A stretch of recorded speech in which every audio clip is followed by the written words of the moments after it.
आजको कार्यक्रममा तपाईहरु सबैलाई स्वागत छ। आज चाहिँ यो लिपुलेख विवाद के कूटनीतिक समाधान सम्भव छ माथि डाक्टर महेश मास्के बोल्दै हुनुहुन्छ।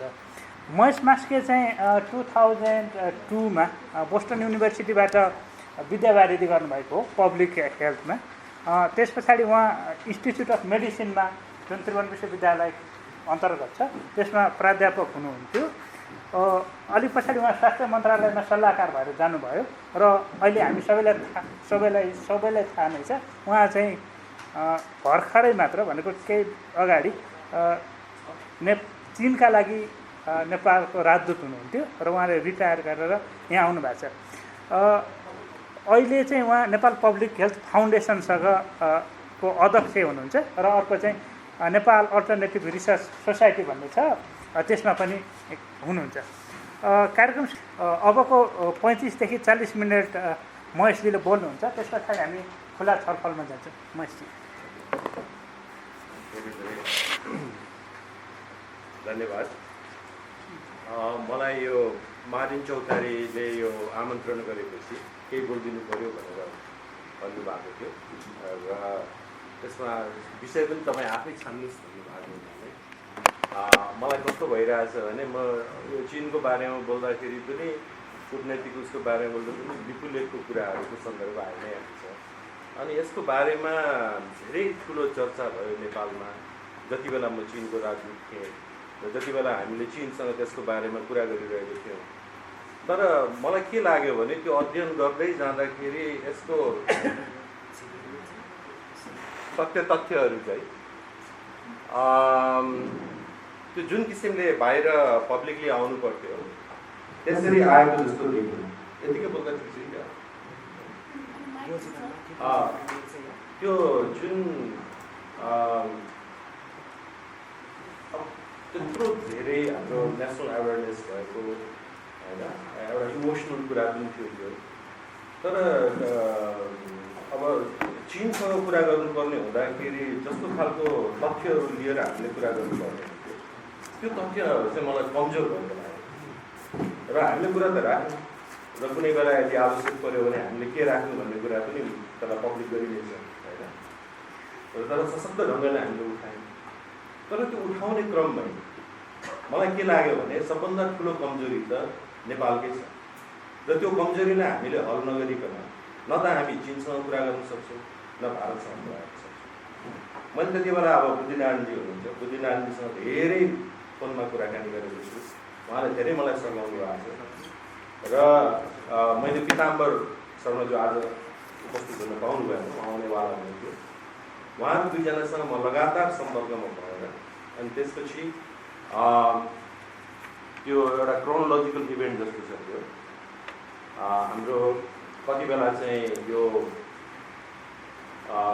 जस्तै मे 15 मा चाहिँ भएको मोदी र प्रेसिडेन्ट सी जिनपिङको बिच अथवा लुकासेन्कोको बिचमा कुराकानी हुँदाखेरि जोइन्ट स्टेटमेन्टको 28 बुदामा परेको हुँदाखेरि त्यहाँबाट इस्यु सुरु भयो। अनि त्यसपछि हामीलाई होइन चीनसँग कुराकानी गर्नु पऱ्यो भन्ने खालको रिलेसन आयो। हामीले त्यो कुराहरू राख्यौँ अनि राखिसकेपछि फेरि हाम्रो मिनिस्ट्री अफ फरेन अफेयर्सबाट चाइनिज एम्बेसीलाई लेटर गएको छ, त्यसपछि एउटा समिति बनेको छ।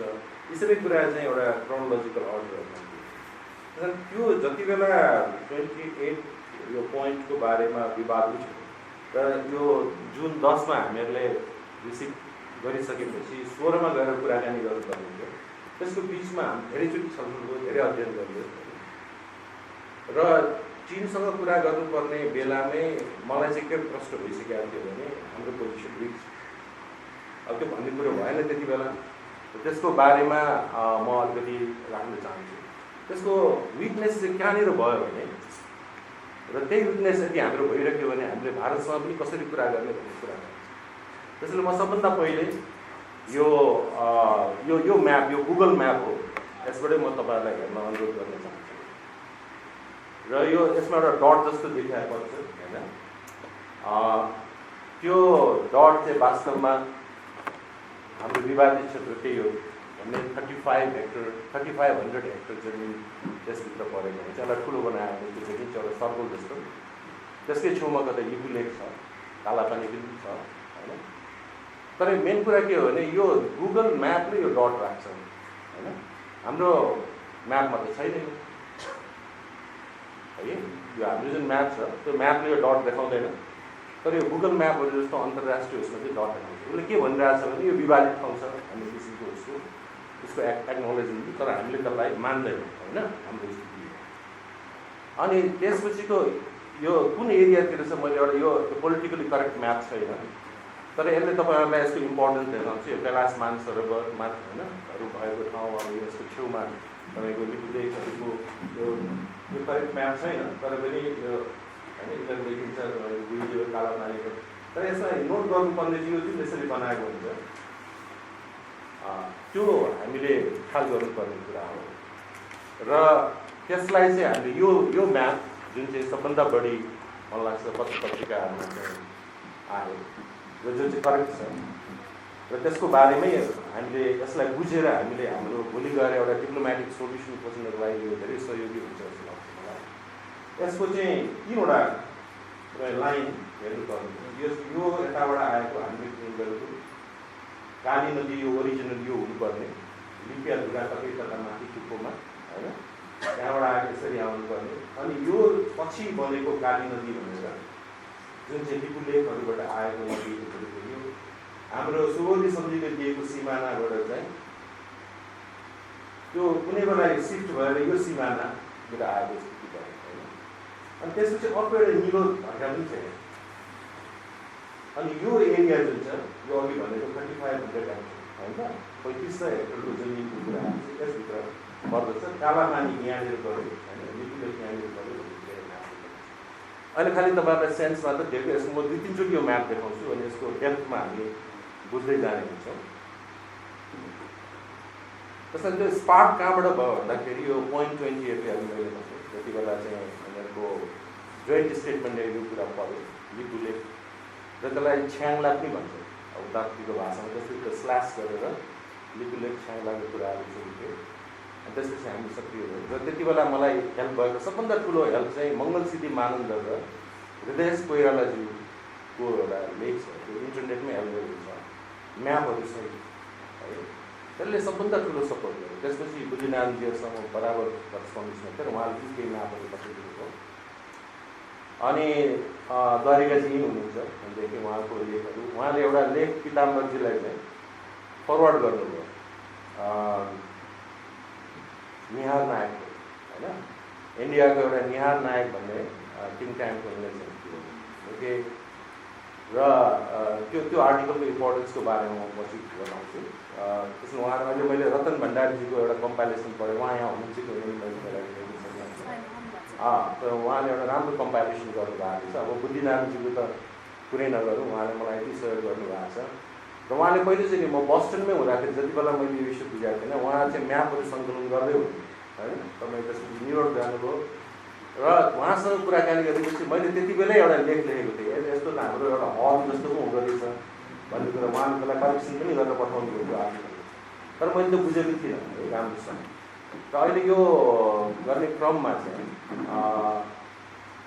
अब हाम्रो पोजिसन चाहिँ कस्तो खालको, किन हामीलाई अप्ठ्यारो गर्ने भन्दाखेरि अब गभर्मेन्टको पोजिसन यस्तो हुन्छ, हामीलाई जब कुरा गरेर भनिसकेपछि उहाँले एउटा चिठी पठाइदिनु भयो। त्यो चिठी पठाउँदाखेरि चाहिँ अब यसको म भाषा पढ्छु है तपाईँहरूलाई। पहिलो प्याराग्राफ हो, यहाँ त्यति राम्रो देखिँदैन रहेछ, किन हो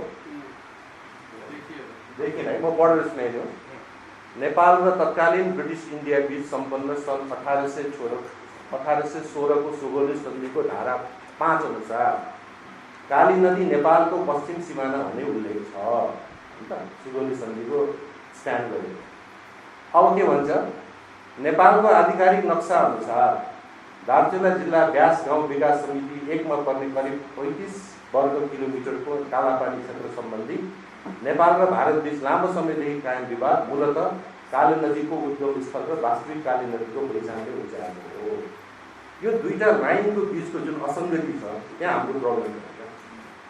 सुरु गरियो तपाईँको सुगौली सन्धिबाट होइन, काली नदी सुगौली सन्धिले दिएको सिमाना भन्ने। त्यसपछि हाम्रो विवाद कहाँनिर छ त भन्दाखेरि अघि मैले तपाईँलाई देखाएको यो विवाद चाहिँ त्यो रातो र निलोको बिचको होइन, त्यो एरियामा विवाद छ भने त्यसमा सुगौली सन्धिले दिएको नेपाल कस्तो थियो भन्ने कुरा। र अनि हामीले अहिले जुन नक्सालाई हाम्रो नक्सा भनिरहेको छौँ, यो नक्सा यो आधिकारिक नक्सा हो भने यही हो। यो सुगौली सन्धिले दिएको नक्सा हो कि त्यसमा हामीलाई कस्तो अप्ठ्यारो भने अब हामीले टेक्नु पर्ने छ सुगौली सन्धिबाट। र तपाईँलाई अहिले जति पनि हाम्रो रतन भण्डारीजीकोमा राम्रो कम्पाइलेसन छ, जति पनि लेखहरू आएको छ त्यसको बारेमा सबैले सुगौली सन्धिबाट उठान गर्छन्, बुद्धिनारायणजीले पनि त्योबाट उठान गर्नुहुन्छ।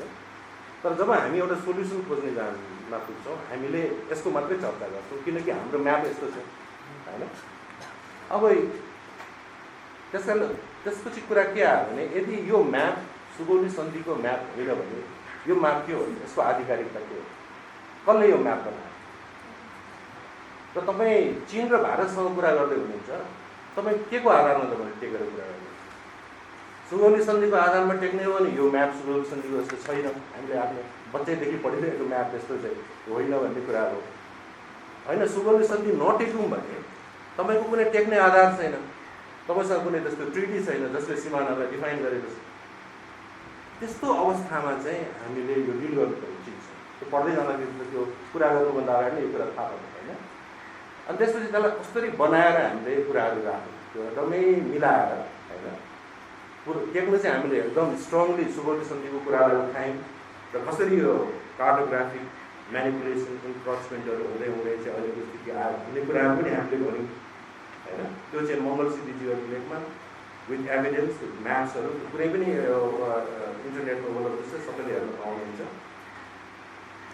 तर अर्कोतर्फ हामीले के भन्नु पर्यो त्यहाँ भन्दाखेरि भने फर सम रिजन हाम्रो अहिलेको म्याप चाहिँ यो हो है भनेर भन्नु पर्यो। हामीले कुनै त्यसको चाहिँ कारणहरू देखाउन सक्यौँ। जब उनीहरूले भनिसकेपछि तिमीहरूले सुगौली सन्धिको कुरा गरेपछि यो त उहाँ आउनुपर्ने, तिम्रो ट्राइबल सन्धि यहाँ आउँदैन। उसले के भन्छ भने यदि यो सुगौली सन्धिको म्याप हुने हो भने यो सायद बुद्धिनारायणजीले नै यसको बनाउनु गएको म्याप, यो रफली यो म्याप यस्तो देखिन्छ, सुगौली सन्धिको म्याप हो। त्यो चुच्चो एउटा सिङ जस्तो टुप्पो चाहिँ होइन, त्यो यो टुप्पो लिपिया धुरा यहाँनिर हुनुपर्छ, त्यहाँबाट बगेर आएको नदीहरू यहाँनिर चाहिँ त्यो लिपु खोलाहरू त्यो जोइन हुने खालको कुरो जुन यसमा सबभन्दा अलिक कस्तो होइन। यसमा तपाईँहरूले यो म्यापभित्र चाहिँ यो सबै इन्टरनेटहरूमा एभाइलेबल छ।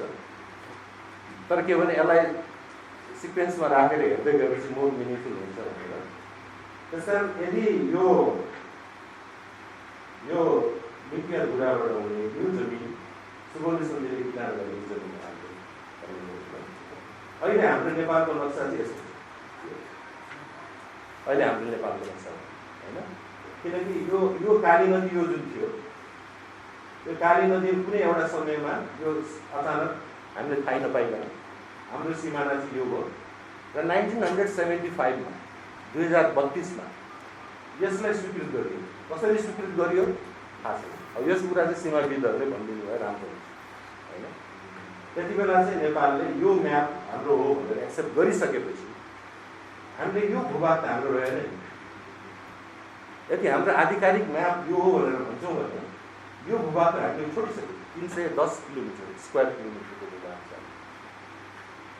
अनि त्यसपछि हाम्रो जुन यो कालापानी र लिपुलेखको कुराहरू उठेर चाहिँ हाम्रो विवाद के मात्र भने यो भित्र हाम्रो कालापानी त यहाँभित्र छ नि, यो कालापानीमा पनि आएर बस्दियो भनेर हाम्रो गुनासो यहाँ हो। यो होइन कि हाम्रो यहाँ यो सेन्समा हामीले कुरा गरेको होइन। त्यो विवादहरू प्रायः जब यो 2015भन्दा अगाडिका जुन कुरो कालापानीका चर्चाहरू हुन्थ्यो त्यति बेला चाहिँ हाम्रै आधिकारिक नक्साभित्रको एउटा कालापानीलाई भित्र चाहिँ यहाँ चाहिँ एउटा बस्ने, त्यस कारणले जानुपर्छ किनकि यो सिमाना हाम्रो भनेर हामीले यही सिमानाको चाहिँ ट्रिट गरिरहेको छौँ। त्यसैले यही सिमानाको ट्रिट गरेको हुनाले हाम्रो आधिकारिक भाषामा के हो भने यो ट्रान्जेक्सन हुनुपर्छ, त्रिदेशीय सीमा बिन्दु हुनुपर्छ। अहिले हामीसँग पनि सोध्दै नसोधी चाइना र इन्डियाले चाहिँ आफू खुसी चाहिँ दुई देशीय जस्तो कुरा गरे। त्यसकारण नेपालले यो कुरा चाहिँ अब्जेक्सन रेज गर्नु पर्यो, यो कुरा बताउनु पर्यो भन्दा हामीलाई हाम्रो गभर्मेन्टले त्यति बेला निर्देश गरेको हो र हामीले त्यही अनुसार कुरा गर्नु। हामीले सबै प्रमाणहरू देखाएर यो त ट्राइजेन्सन त हुनैपर्ने भन्दै कुरा चाहिँ हामीले गऱ्यौँ। तर कुराको उठान मैले अघि भने हामीलाई गाह्रो यहाँबाट कुरा सुरु गर्छौँ, तर यति बनाइदेऊ न भनेर हामी कुरा गर्छौँ। अनि उसले सोध्छ के भने यो यति तिमीहरूको यो हो भने यो कसरी भयो त भन्नेको जवाफ हामीसँग होइन। र मैले धेरै यो के भने त्यसपछि आएको रतन भण्डारीजीको किताबहरूमा पनि त्यो कम्पाइल छ, धेरै आर्टिकलहरू धेरै मैले त्यो धेरै यो कुराहरू जुन उठ्नुपर्ने यहाँको। किनकि तपाईँले जब भारतसँग कुरा गर्नुहुन्छ अथवा चाइनासँग कुरा गर्नुहुन्छ त्यो नक्साको आधारमा कुरा गर्नुहुन्छ भने त क्लियर हुन्छ। त्यसलाई हाम्रो एउटा सेन्टिमेन्ट एउटा इमोसन कस्तो छ भने अब हामी सुगौली सन्धिको हो, हाम्रो लिम्पिया धुरा हो, त्यस कारण यो लिपुलेख चाहिँ हाम्रै हो, यो द्विपक्षीय गर्नुपर्छ भन्ने खालको एउटा ट्रेन्ड आउँछ होइन। तर त्यसले के भन्दैन भने यदि त्यसो हो भने त हाम्रो नक्सा चाहिँ यस्तो बनाउनु पऱ्यो नि त। यो हर्ड भएको नक्सा चाहिँ होइन भइसकेपछि अनि हामीले कुरा गर्न सक्छौँ नि त। यो नक्सा चाहिँ अर्को बनाउने अनि तपाईँ यो लिम्पिया धुरामा ट्राइलेटरल चाहिँ बााउन्ड्री राख्नुपर्छ भन्ने गर्न सकिन्छ। त्यसैले मलाई तपाईँहरूको विज्ञ समूहसँग मेरो के एउटा अनुरोध हो भन्दाखेरि हामीसँग अरू धेरै शक्ति छैन। हामीले दुईवटा ठुला देशहरूसँग चाहिँ डिल गर्नु परेको छ। अहिले देखिहाल्नु भने अहिले चिन र इन्डियाहरूको बिचमा सानो कुराको स्ट्यान्डहरूले कति ठुलो भयावह परिणामहरू निम्ताउन सक्ने सम्भावनाहरू बनिरहेको छ भने हामीसँग न त हामीसँग त्यो खालको मिलिट्री स्ट्रेन्थहरूको बलमा हामी डिप्लोमेसी गर्न सक्छौँ। हाम्रो भनेकै हामीसँग एकदम साउन्ड हाम्रो एभिडेन्सेसहरू। त्यस कारण कुरा के आयो भन्दाखेरि भने यहीँनिर रहस्य छ जसको बारेमा आजको मेरो टक प्रोग्राम। यो म्यापहरू कसरी चेन्ज भयो होइन। र यो जुन 2015देखि यसो भयो ल यति बेला पनि चिनले यसो गर्यो, भारतले यसो गर्यो, यो होइन। यो तपाईँको 1 शताब्दी अगाडि 160 वर्ष अगाडिदेखि यो नक्साहरू परिवर्तित गरिएका छन्। त्यही नक्साको आधारमा एउटा आफ्नो अनुकूल समयमा सर्भिस देशले यो नक्सा निकाल्छ र हामीलाई भन्छ यो त नक्सा यो हो। त्यस कारण एउटा नक्सा होइन, त्यहाँ 3वटा नक्सा छ। नेपालको पश्चिम सिमाना एउटा नक्सा यो भयो, यो भएको नक्सा हो। एउटा नक्सा यो भयो, अर्को नक्सा यहाँ छ,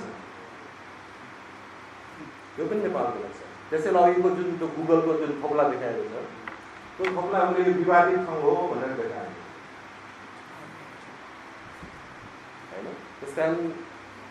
त्यसकारण अब यो कुरा के आउँछ भन्दाखेरि हाम्रो सरकारले जब इन्डियासँग कुरा गर्नुपर्ने हुँदाखेरि उसले कुन कुन इभिडेन्सको आधारमा चाहिँ यो कुरा गर्छ, उसले चाइनासँग कुन कुन इभिडेन्सको आधारमा यो कुराहरूमा हाम्रो एउटा चाहिँ प्रष्टता चाहियो। एउटा त्यस्तो खालको ग्रुप, त्यस्तो खालको टेक्निकल एक्सपर्टहरू इन्टरनेटमै यति एभिडेन्सेसहरू छन् भने परराष्ट्र मन्त्रालयमा एभिडेन्सेसहरू नहोला भन्न सकेन होइन। त्यस कारण त्यो एभिडेन्सेसहरूलाई चाहिँ प्रपरली हामीले काम गर्नुपर्छ। अब म योभन्दा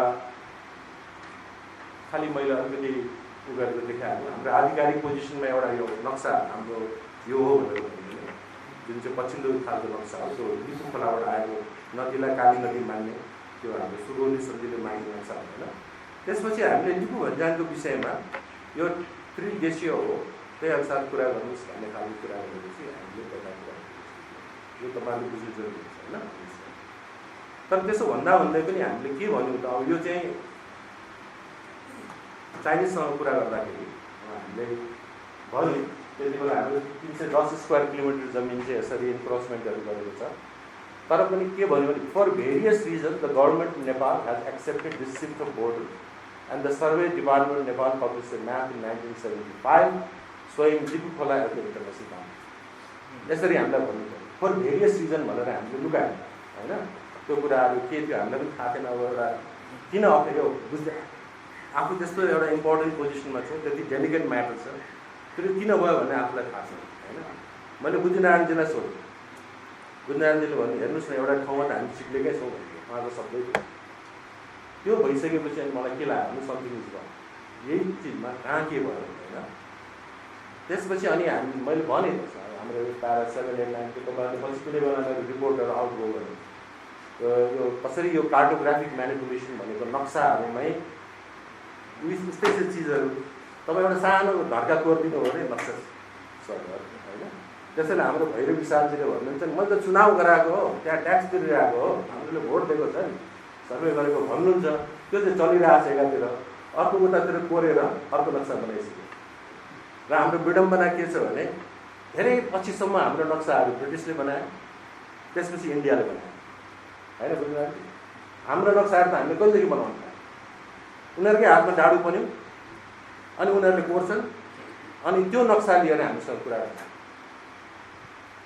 त्यो त्यसकारण बुद्धिनारायणजीलाई धेरै धेरै धन्यवाद। उहाँले धेरै लामो रिसर्चहरू गरेर यो एवेरनेसहरू ल्याइदिने कामहरू चाहिँ हामीलाई गर्नुभएको छ। यो सायद इन्टरनेटमा छैन होला, तर यो चाहिँ त्यही कुरालाई त्यही अहिलेको नक्सा जुन मैले देखाएको त्यसलाई नै यसले यतापट्टिबाट हाम्रो जुन काली नदी जसलाई कुटियाङ्गी भनियो, तिब्बतन भाषामा कुटियाङ्गी भनेर काली नदी नै हुँदो रहेछ है।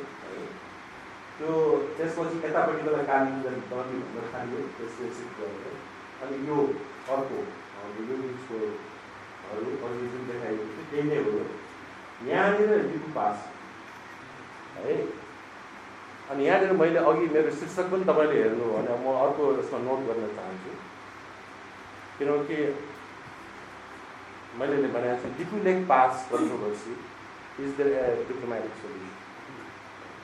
मैले लिपु लेक कन्ट्रोभर्सी भन्दा पनि लिपु लेक पास चाहिँ मोर एक्युरेट हुन्छ, किनभने तपाईँ लिपु लेक र लिपु लेक पास चाहिँ उस्तै सिनोनिमस रूपले हामीले प्रयोग गरे पनि अलिकति फरक हुनसक्छ। उहाँ सीमाविदहरूलाई थाहा हुन्छ कि एउटा डाँडा लेकहरू जस्तो चाहिँ लिपु लेक, त्यसको तल भन्ज्याङ चाहिँ त्यो भन्ज्याङ चाहिँ दुईवटासँग जोडेका डाँडाहरूको चाहिँ माथिको सिमानाहरू त्यसको पानी ढङ्गहरूबाट क्रिएट हुने यस्ता कुराहरू पनि छन्। त्यसैले तपाईँले यो म्याप हेर्नुभयो भने यो कुरामा सतर्क हुन हामीले जरुरी छ कि हाम्रो मेन इस्यु भनेको लिपु लेक पाससँग हो है।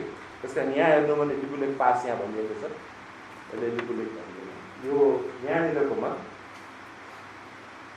त्यस कारण यहाँनिर लिपु लेक पास भनेको लिपु लेक भनेर यसरी देखेको, त्यो डाँडाको एक्सटेन्सन चाहिँ त्यो होल डाँडालाई लिपु लेक भन्न सक्छ। वी डु नट नो, सीमाविदहरूले भन्नु पर्दैन, तर एउटा तल एउटा भन्ज्याङ छ, त्यहाँनिर कुनै एउटा डाँडा छ। त्यो केले सब्सटेन्सिएट गर्छ भने यो म्यापले सब्सटेन्सिएट गर्छ। मलाई यो म्याप बुद्धिनारायणजीले पठाउनु भएको कि कसले पठाएको मलाई थाहा छैन, तर यो म्यापमा चाहिँ तपाईँहरूले देख्न पाउनु भएन अनफोर्चुनेटली, किन यस्तो भयो है। तर यो जुन देखिएको छ मैले त्यसै यहाँ राखेको छु, यहाँनिर यो मिटर पनि देखाउँछ कति हाइटमा। यो हाइटले नै तपाईँको यो पोजिसन के हो भन्ने थाहा हुँदो रहेछ क्या। त्यस कारण यो यहाँनिर लिपु लेक पास भनेर लेखिएको छ, तल ब्राकेटमा छ्याङ्ला भनेर लेखिएको छ। त्यस कारण लिपु लेक र छ्याङ्ला भन्ने चाहिँ एउटै, उनीहरूले छ्याङ्ला भन्ने हामीले लिपु लेक भन्ने कुरा बुझिन्छ। तर त्यसको तल यहाँनिर लिपु लेक भनेर यहाँनिर देख्नुभयो यो रेन्ज, तपाईँको टिङ्कर भन्ज्याङ भन्दा पनि तलको यो सम्म रेन्जको रेन्ज। त्यस कारण यदि हामी लिपु लेकको मात्रै कुरा गऱ्यौँ भने फेरि हामी पोइन्ट पक्रिन सक्दैन। हामीले हाम्रो मेन विवादको विषय भनेको लिपु लेक भन्ज्याङ नै हो। किन त्यो लिपु लेक भन्ज्याङ हो भने चीन र भारतको बिचको कुराकानीमा लिपु लेक भन्ज्याङ यो कुरा बुझ्नु चाहिँ। अब त्यस्तै यो चाहिँ के भने उसको ट्राई जङ्सन हामी जति बेला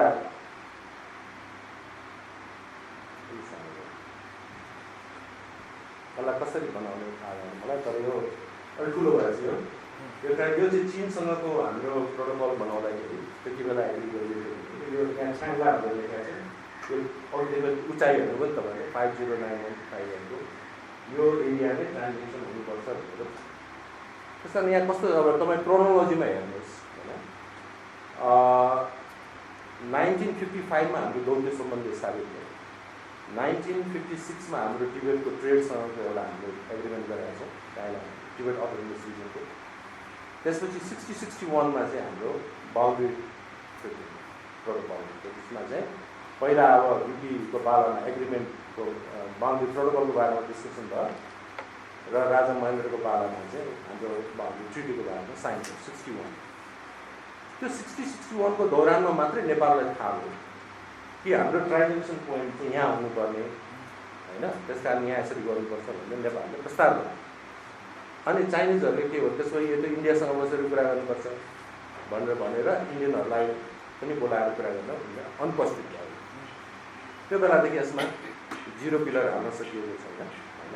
तर यो रेल चाहिँ नेपालले त्यति बेला गरेर, त्यस कारण मैले फेरि पनि भने हाम्रो त्यो म्यापको आधारमा यसलाई ट्राइजेक्सन भन्दै त्यति बेला रेल गरेको। र त्यो किन इन्डिया आएन त, अथवा चाइनिजहरूलाई पनि त्यो एक्सेप्ट गर्ने किन गाह्रो भयो होइन? त्यो ट्राइजेक्सन होइन, हामीले त्यो लिम्पिया धुरावाला त्यो सिङ जस्तो त छोडिसकेको थियौँ, त्यो अर्को छोड्न पनि हामीले किन गाह्रो? त्यसको के देखियो भनेपछि अब यो पिक्चरले तपाईँलाई हेर्न सजिलो केही हुन्छ, तर अहिलेकै तलको यो 35 थियो यताबाट आएको सिङ र हाम्रो हर्न जस्तो भयो, यहाँबाट आएर यहाँदेखि चाहिँ त्यो मन्दिर काली मन्दिरको तलबाट पानी निकालेर हुन्छ नि यो यो एरिया हाम्रो कुरा होइन। यसलाई यो उसमा हेर्ने हो भने म यसमा अलिकति पछि आउँछु, तर तपाईँको उनीहरूले भनिदिएको इन्डियन पर्सपेक्टिभबाट हेर्ने हो भने ट्राइजेक्सन यहाँ पर्छ, किनकि उनीहरू एक्सपेक्ट लगाएको नेपालको पर्सपेक्टिभले यहाँ पर्छ। यही कुरालाई ट्राइजेक्सनमा पनि उनको मत इन्डिया किन आउँदैन भन्दाखेरि उसले यो वाला बोर्डर उसको आधिकारिक म्याप चाहिँ त्यो भनेको जस्तो देखिन्छ हाम्रो स्पेकुलेसन। अब यो चाहिँ मिनिस्ट्री अफ फरेन अफेयर्सलाई थाहा हुनुपर्छ, कारण मान्छेले डिल गरिरहेको हुन्छ उसले कस्तो म्याप टेस्ट गर्छ भन्ने कुरा। त्यस कारण त्यही ट्राइजेक्सनको लागि त्यही हामीले कसरी हाम्रो आधिकारिक म्याप थाहा नभएको म्याप लिएर बस्दाखेरि पनि ट्राइजेक्सनको विवाद जारी हुन्छ। हामीले ट्राइजेक्सन खडा गर्न नसके पछाडि भारतले अर्कै ठाउँमा ट्राइजेक्सन हुन्छ कि अझ गएर, त्यसैले गर्दाखेरि यो लिपुलेख कहाँ पर्ने हो त अनि यदि यो ट्राइजेक्सन हुने हो भने लिपुलेख त भारतको के दिनु पर्ने होइन। र त्यो खोज्दै जाँदाखेरि के पाइयो भन्दाखेरि भने यो मङ्गल सिद्धिज्यू हृदय कोइराला चाहिँ यहाँ हुनुहुन्छ काठमाडौँ। मैले सुनेको यो चाहिँ थेसिस उहाँले प्रिपेयर गर्नुभएको हृदय कोइरालाले, त्यसको गाइड चाहिँ मङ्गल सिद्धि मानव गर्नु, उहाँ दुईजना मिलेर यो लेख्नु। र त्यसमा यो म्याप छ, अघि तपाईँले भनिदिएको पिक्चर्स म्यापलाई चाहिँ यसले त्यति बेला यहाँदेखि यो जुन छ हाम्रो यो बााउन्ड्री हो काली पुटिया नदीहरू भइरहेको होइन, यहाँबाट चाहिँ काली नदी यो हाम्रो चाहिँ लिपुलेख यहाँनिर छ त्यो जाने नदी हो। यति बेलै तपाईँले एउटा डटेड लाइन भएको हुन्छ, त्यो डटेड लाइन भनेको इन्टरनेसनल बााउन्ड्रीको रूपमा चाहिँ त्यति बेला कहिले भन्दाखेरि 1879 होइन। यहाँनिर छ हाम्रो कुरा, यो कुराहरू बाहिर आएको छ। जब 1879 अहिले हामीले देखाइरहेको यो सबै म्यापको कुरा चाहिँ यो म्याप जुन हाम्रो पपुलर म्याप हो, यो कुरा चाहिँ यहाँ पनि तपाईँले अब देख्नुहुन्छ यो डटेड लाइन है, यहाँदेखि डटेड लाइन गरेर 1879 चाहिँ यो भूभाग चाहिँ ब्रिटिस इन्डियाको हो भनेर तर यहाँ भारत मात्रै छैन, हामीले ब्रिटेनलाई पनि सोध्नुपर्ने कुरा। र त्यसैले के देखियो भन्दाखेरि यदि यो हो भने, यदि यो म्याप लिएर कुरा गरेको रहेछ भने त लिपुलेख त भारतको बनेको, त्यस कारण चाइना र लिपुलेखको बिचमा कुनै सम्झौता हुने अप्ठ्यारो कुरो भएन। त्यस कारण केले गर्दा चाइनाको हातखुट्टा बाँधिएको छ भनेर खोज्दै जाँदाखेरि अनि हाम्रो द्वारिकाजीले चाहिँ एउटा लेख चाहिँ निहार नायक भन्ने मान्छेको लेख चाहिँ थिङ्क ट्याङ्क हो, मैले त्यो पढ्न पाएँ। उसले त्यसो बेला 1954 को ट्रिटीको उल्लेख गरेको चीन र भारतको बिच, जहाँनिर चाहिँ त्यति बेला नै हाम्रो दुई देशको बिचको हो। अहिले किन नेपाल चाहिँ कचकच गरिरहेको भन्ने किसिमको उसको लेखको हात चाहिँ त्यस्तो।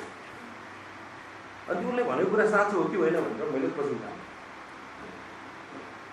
अनि एउटा कतै मलाई चाहिँ नयाँ पत्रिकामा एकजना लेख्दै तर 1954 कतै उहाँले टच गरेर पछि द्वारिकाजीहरूको चाहिँ महेन्द्रले गरेको हुँदै हो भन्ने कुरामा 1954 को कुरा हो। इन्डियनहरूले यसो भन्छ नि त भन्ने उहाँको लेखहरू अलिक पछिल्लो लेखहरूमा देखियो। किनभने महेन्द्रमाथि आरोपित हुँदै यो काला पानी बुझाउने महेन्द्रै नै हुन् भन्ने खालको कुरा भएपछि उहाँले त्यो फ्याक्चुअल हो त भन्ने क्वेसनहरू गर्नु।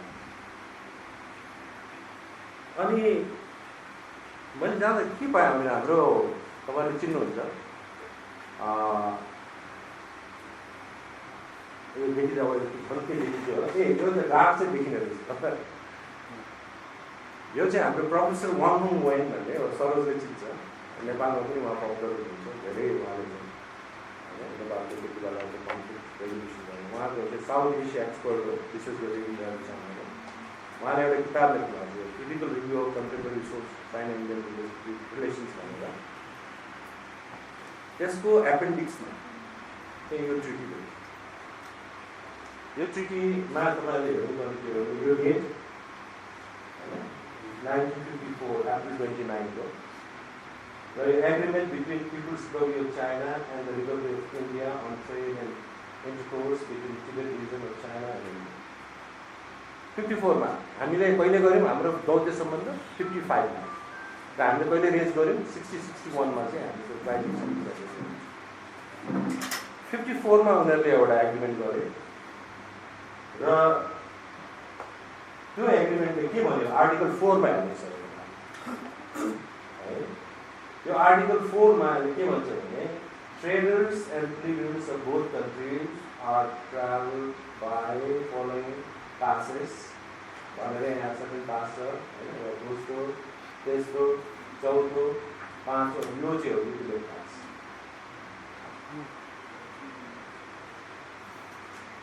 त्यस कारण हामीले यो बुझ्यौँ भने चाहिँ हामीलाई चाइना र इन्डियासँग कुरा गर्न सजिलो हुन्छ। अब 1954 मै जसले एउटा एग्रिमेन्ट गरेर बाइन्डिङ गरेको छ त्यस्तो भएको देश अब चाइनाले यसो गरेन उसो गरेन भनेर हामीले भनेर यो कुरालाई चाहिँ हामीले पक्रिँदैनौँ भने त यसको रेजोल्युसन त हुँदैन होइन। किनभने हामीले अब के बुझ्नु पऱ्यो भने जति बेला हामी बोर्डरको कुरा गर्दै थियौँ चाइनालाई थाहा थियो त्यो 54 मा लिपुलेख भनिसकेको छ होइन।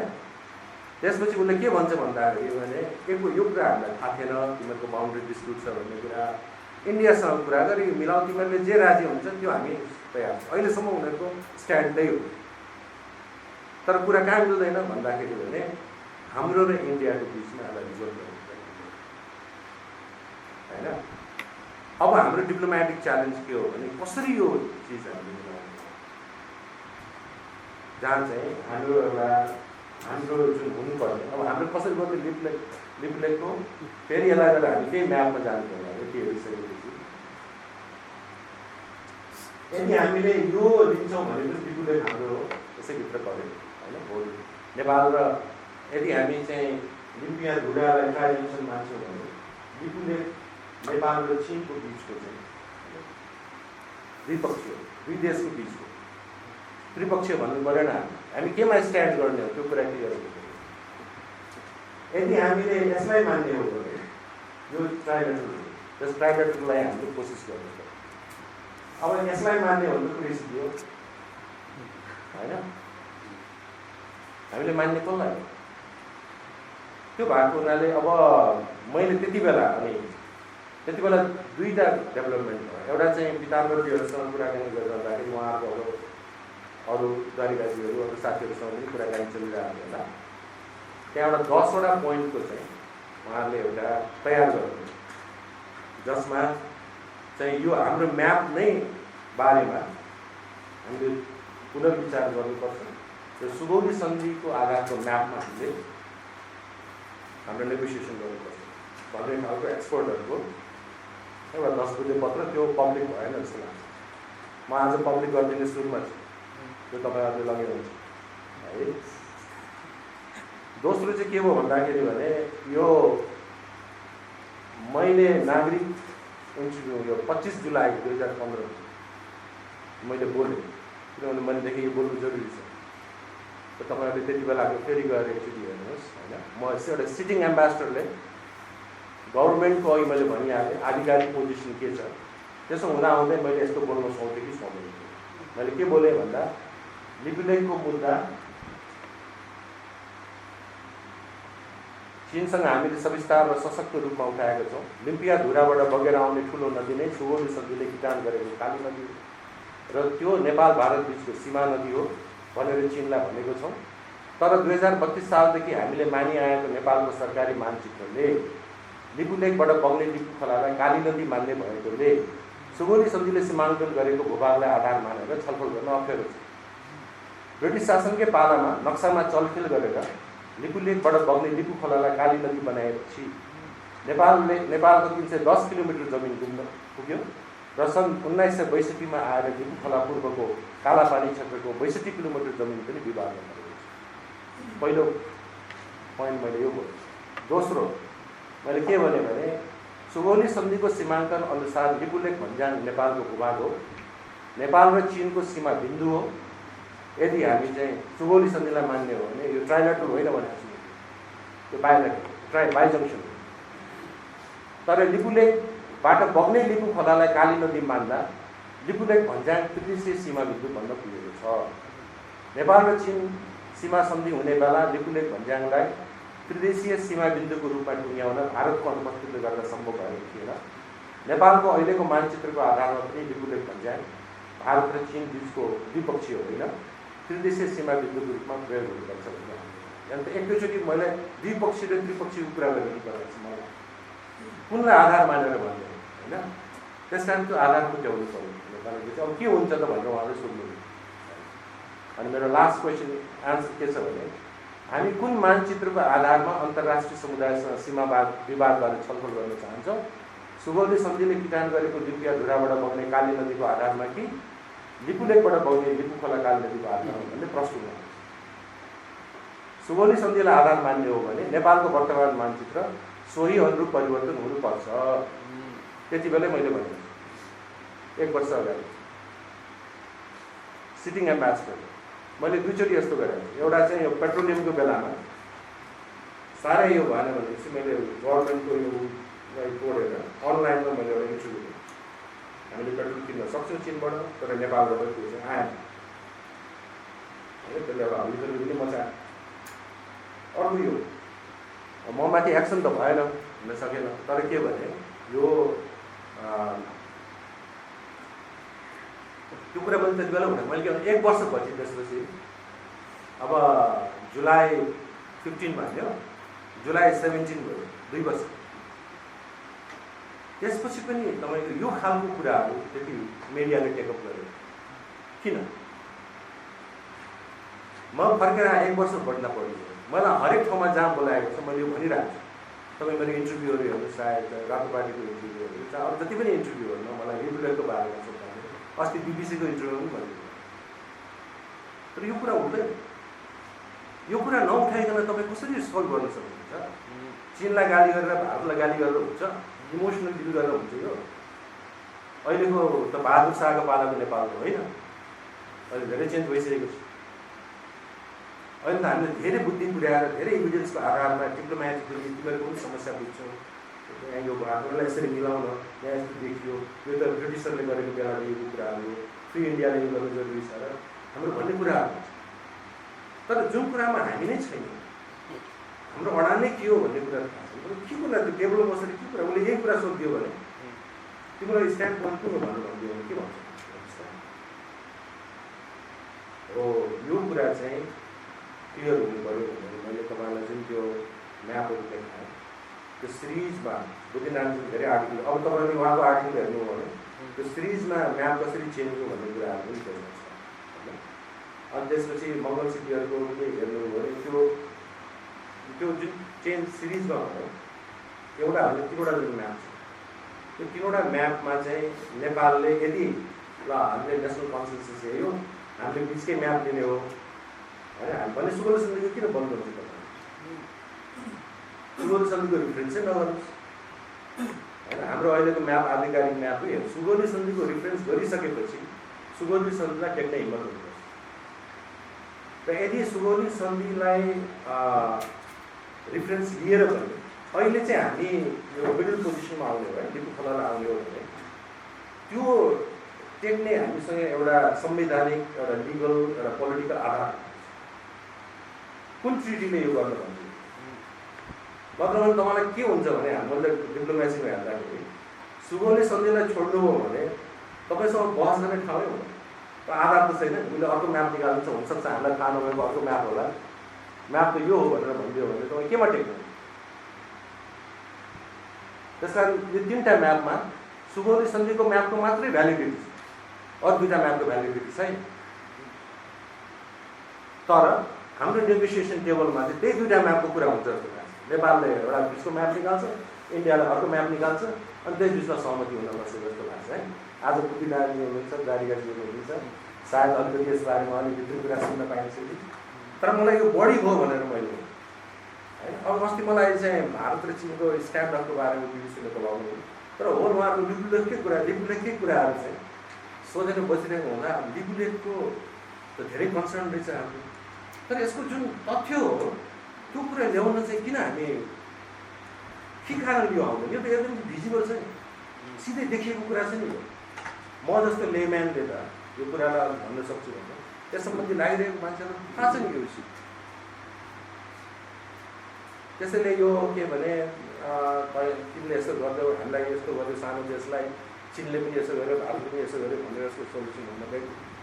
यसलाई हामीले के भन्नुपर्छ भने 1954 को चीन र भारतको बिचमा यो जुन एग्रिमेन्ट हो त्यसलाई गर्न दिने आधार कहाँबाट? हाम्रो क्वेसन त्यहाँ हो। 2015 को अस्ति भर्खरको भेटघाटको त्यो पनि जोइन्ट स्टेटमेन्ट हो, त्यसको खासै अर्थ छैन। अर्थ के हो भने 1954 मा हाम्रो भूभाग जुन हामी बाहिर सुगौली सन्धिले त्यो कसरी इन्डिया र चीनले चाहिँ गरे त्यो पो कुरा हो।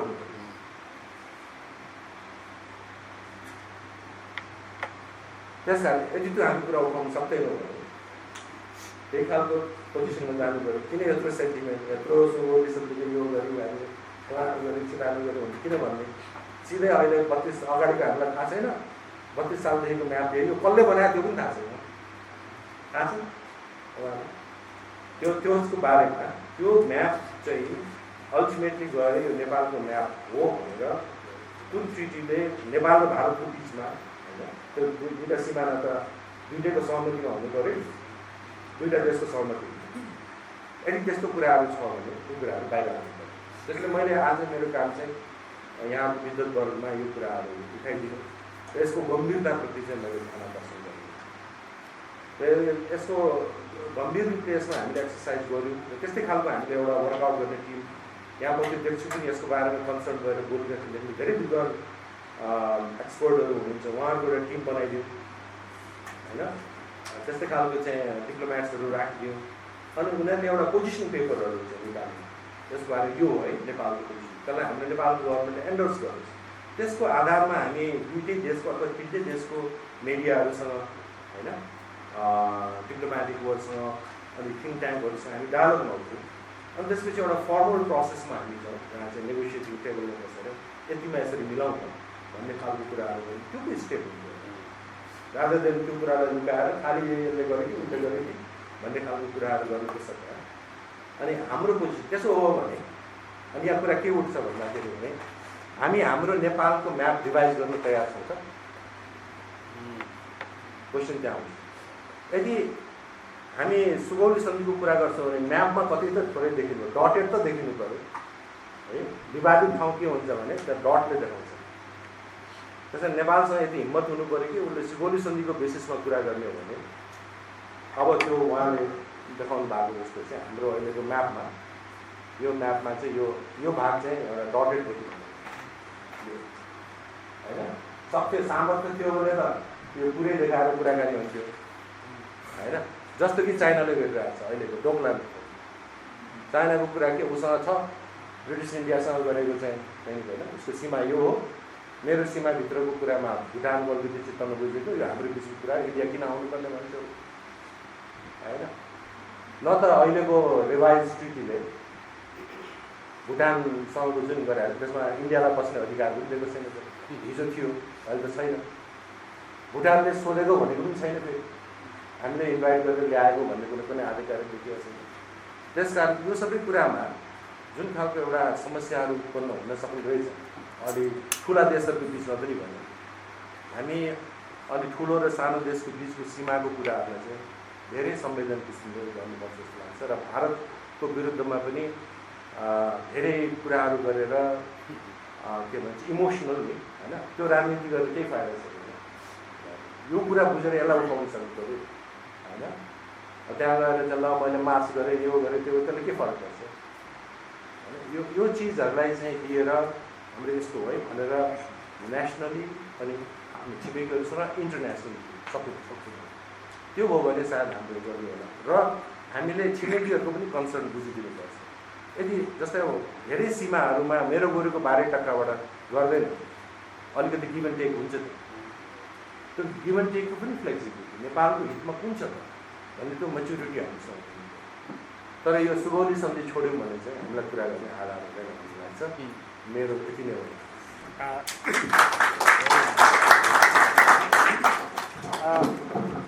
महेशजीलाई धन्यवाद।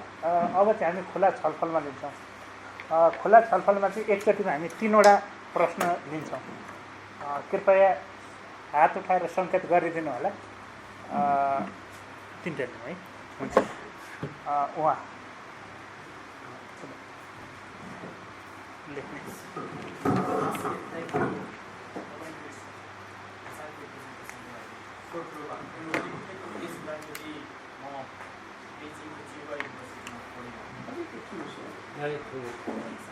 बेजिङको चिम्बा युनिभर्सिटीमा पढिरहेको डाक्टर मास्कीले प्रेजेन्ट गरेको एउटा चाहिँ इन्डिया र चाइना पास गरेको त्यसपछि नेपाल र चाइनाले 1966मा गएर दोस्रो सम्बन्ध स्थापना त्यसपछि फेरि नेपाल चाइना र इन्डिया तिनवटै बस्यो र सटाउनु भनेर चाइनासँग हुँदाखेरि इन्डिया उपस्थित हुन माने। जब इन्डिया उपस्थित हुन मानेन त्यसपछि चाइनाले पहिला नै 1956मा इन्डियासँग सन्धि गरेको थियो। त्यो कुरा चाइनाले अफिसियल नेपाललाई भने कि भनेन कि नेपाललाई हामीले 1956मा युपिसीमा भारतसँग सन्धि गरिसकेको र युपिसी हामी देशको द्विपक्षीय कुरा हो र यसमा नेपाल सामेल हुनु पर्दैन भनेर एक भनेन भन्ने प्रश्न आउँछ। दोस्रो प्रश्न के आउँछ यदि चाइनाले त्यो कुरा नउठाएको छ र अहिले 2015मा आएर जब न्युक्लियर पासलाई मोदी र सी जिनपिङले एउटा सहमति गरेर अगाडि बढ्यो त्यति बेला नेपालले इस्यु उठाएको छ।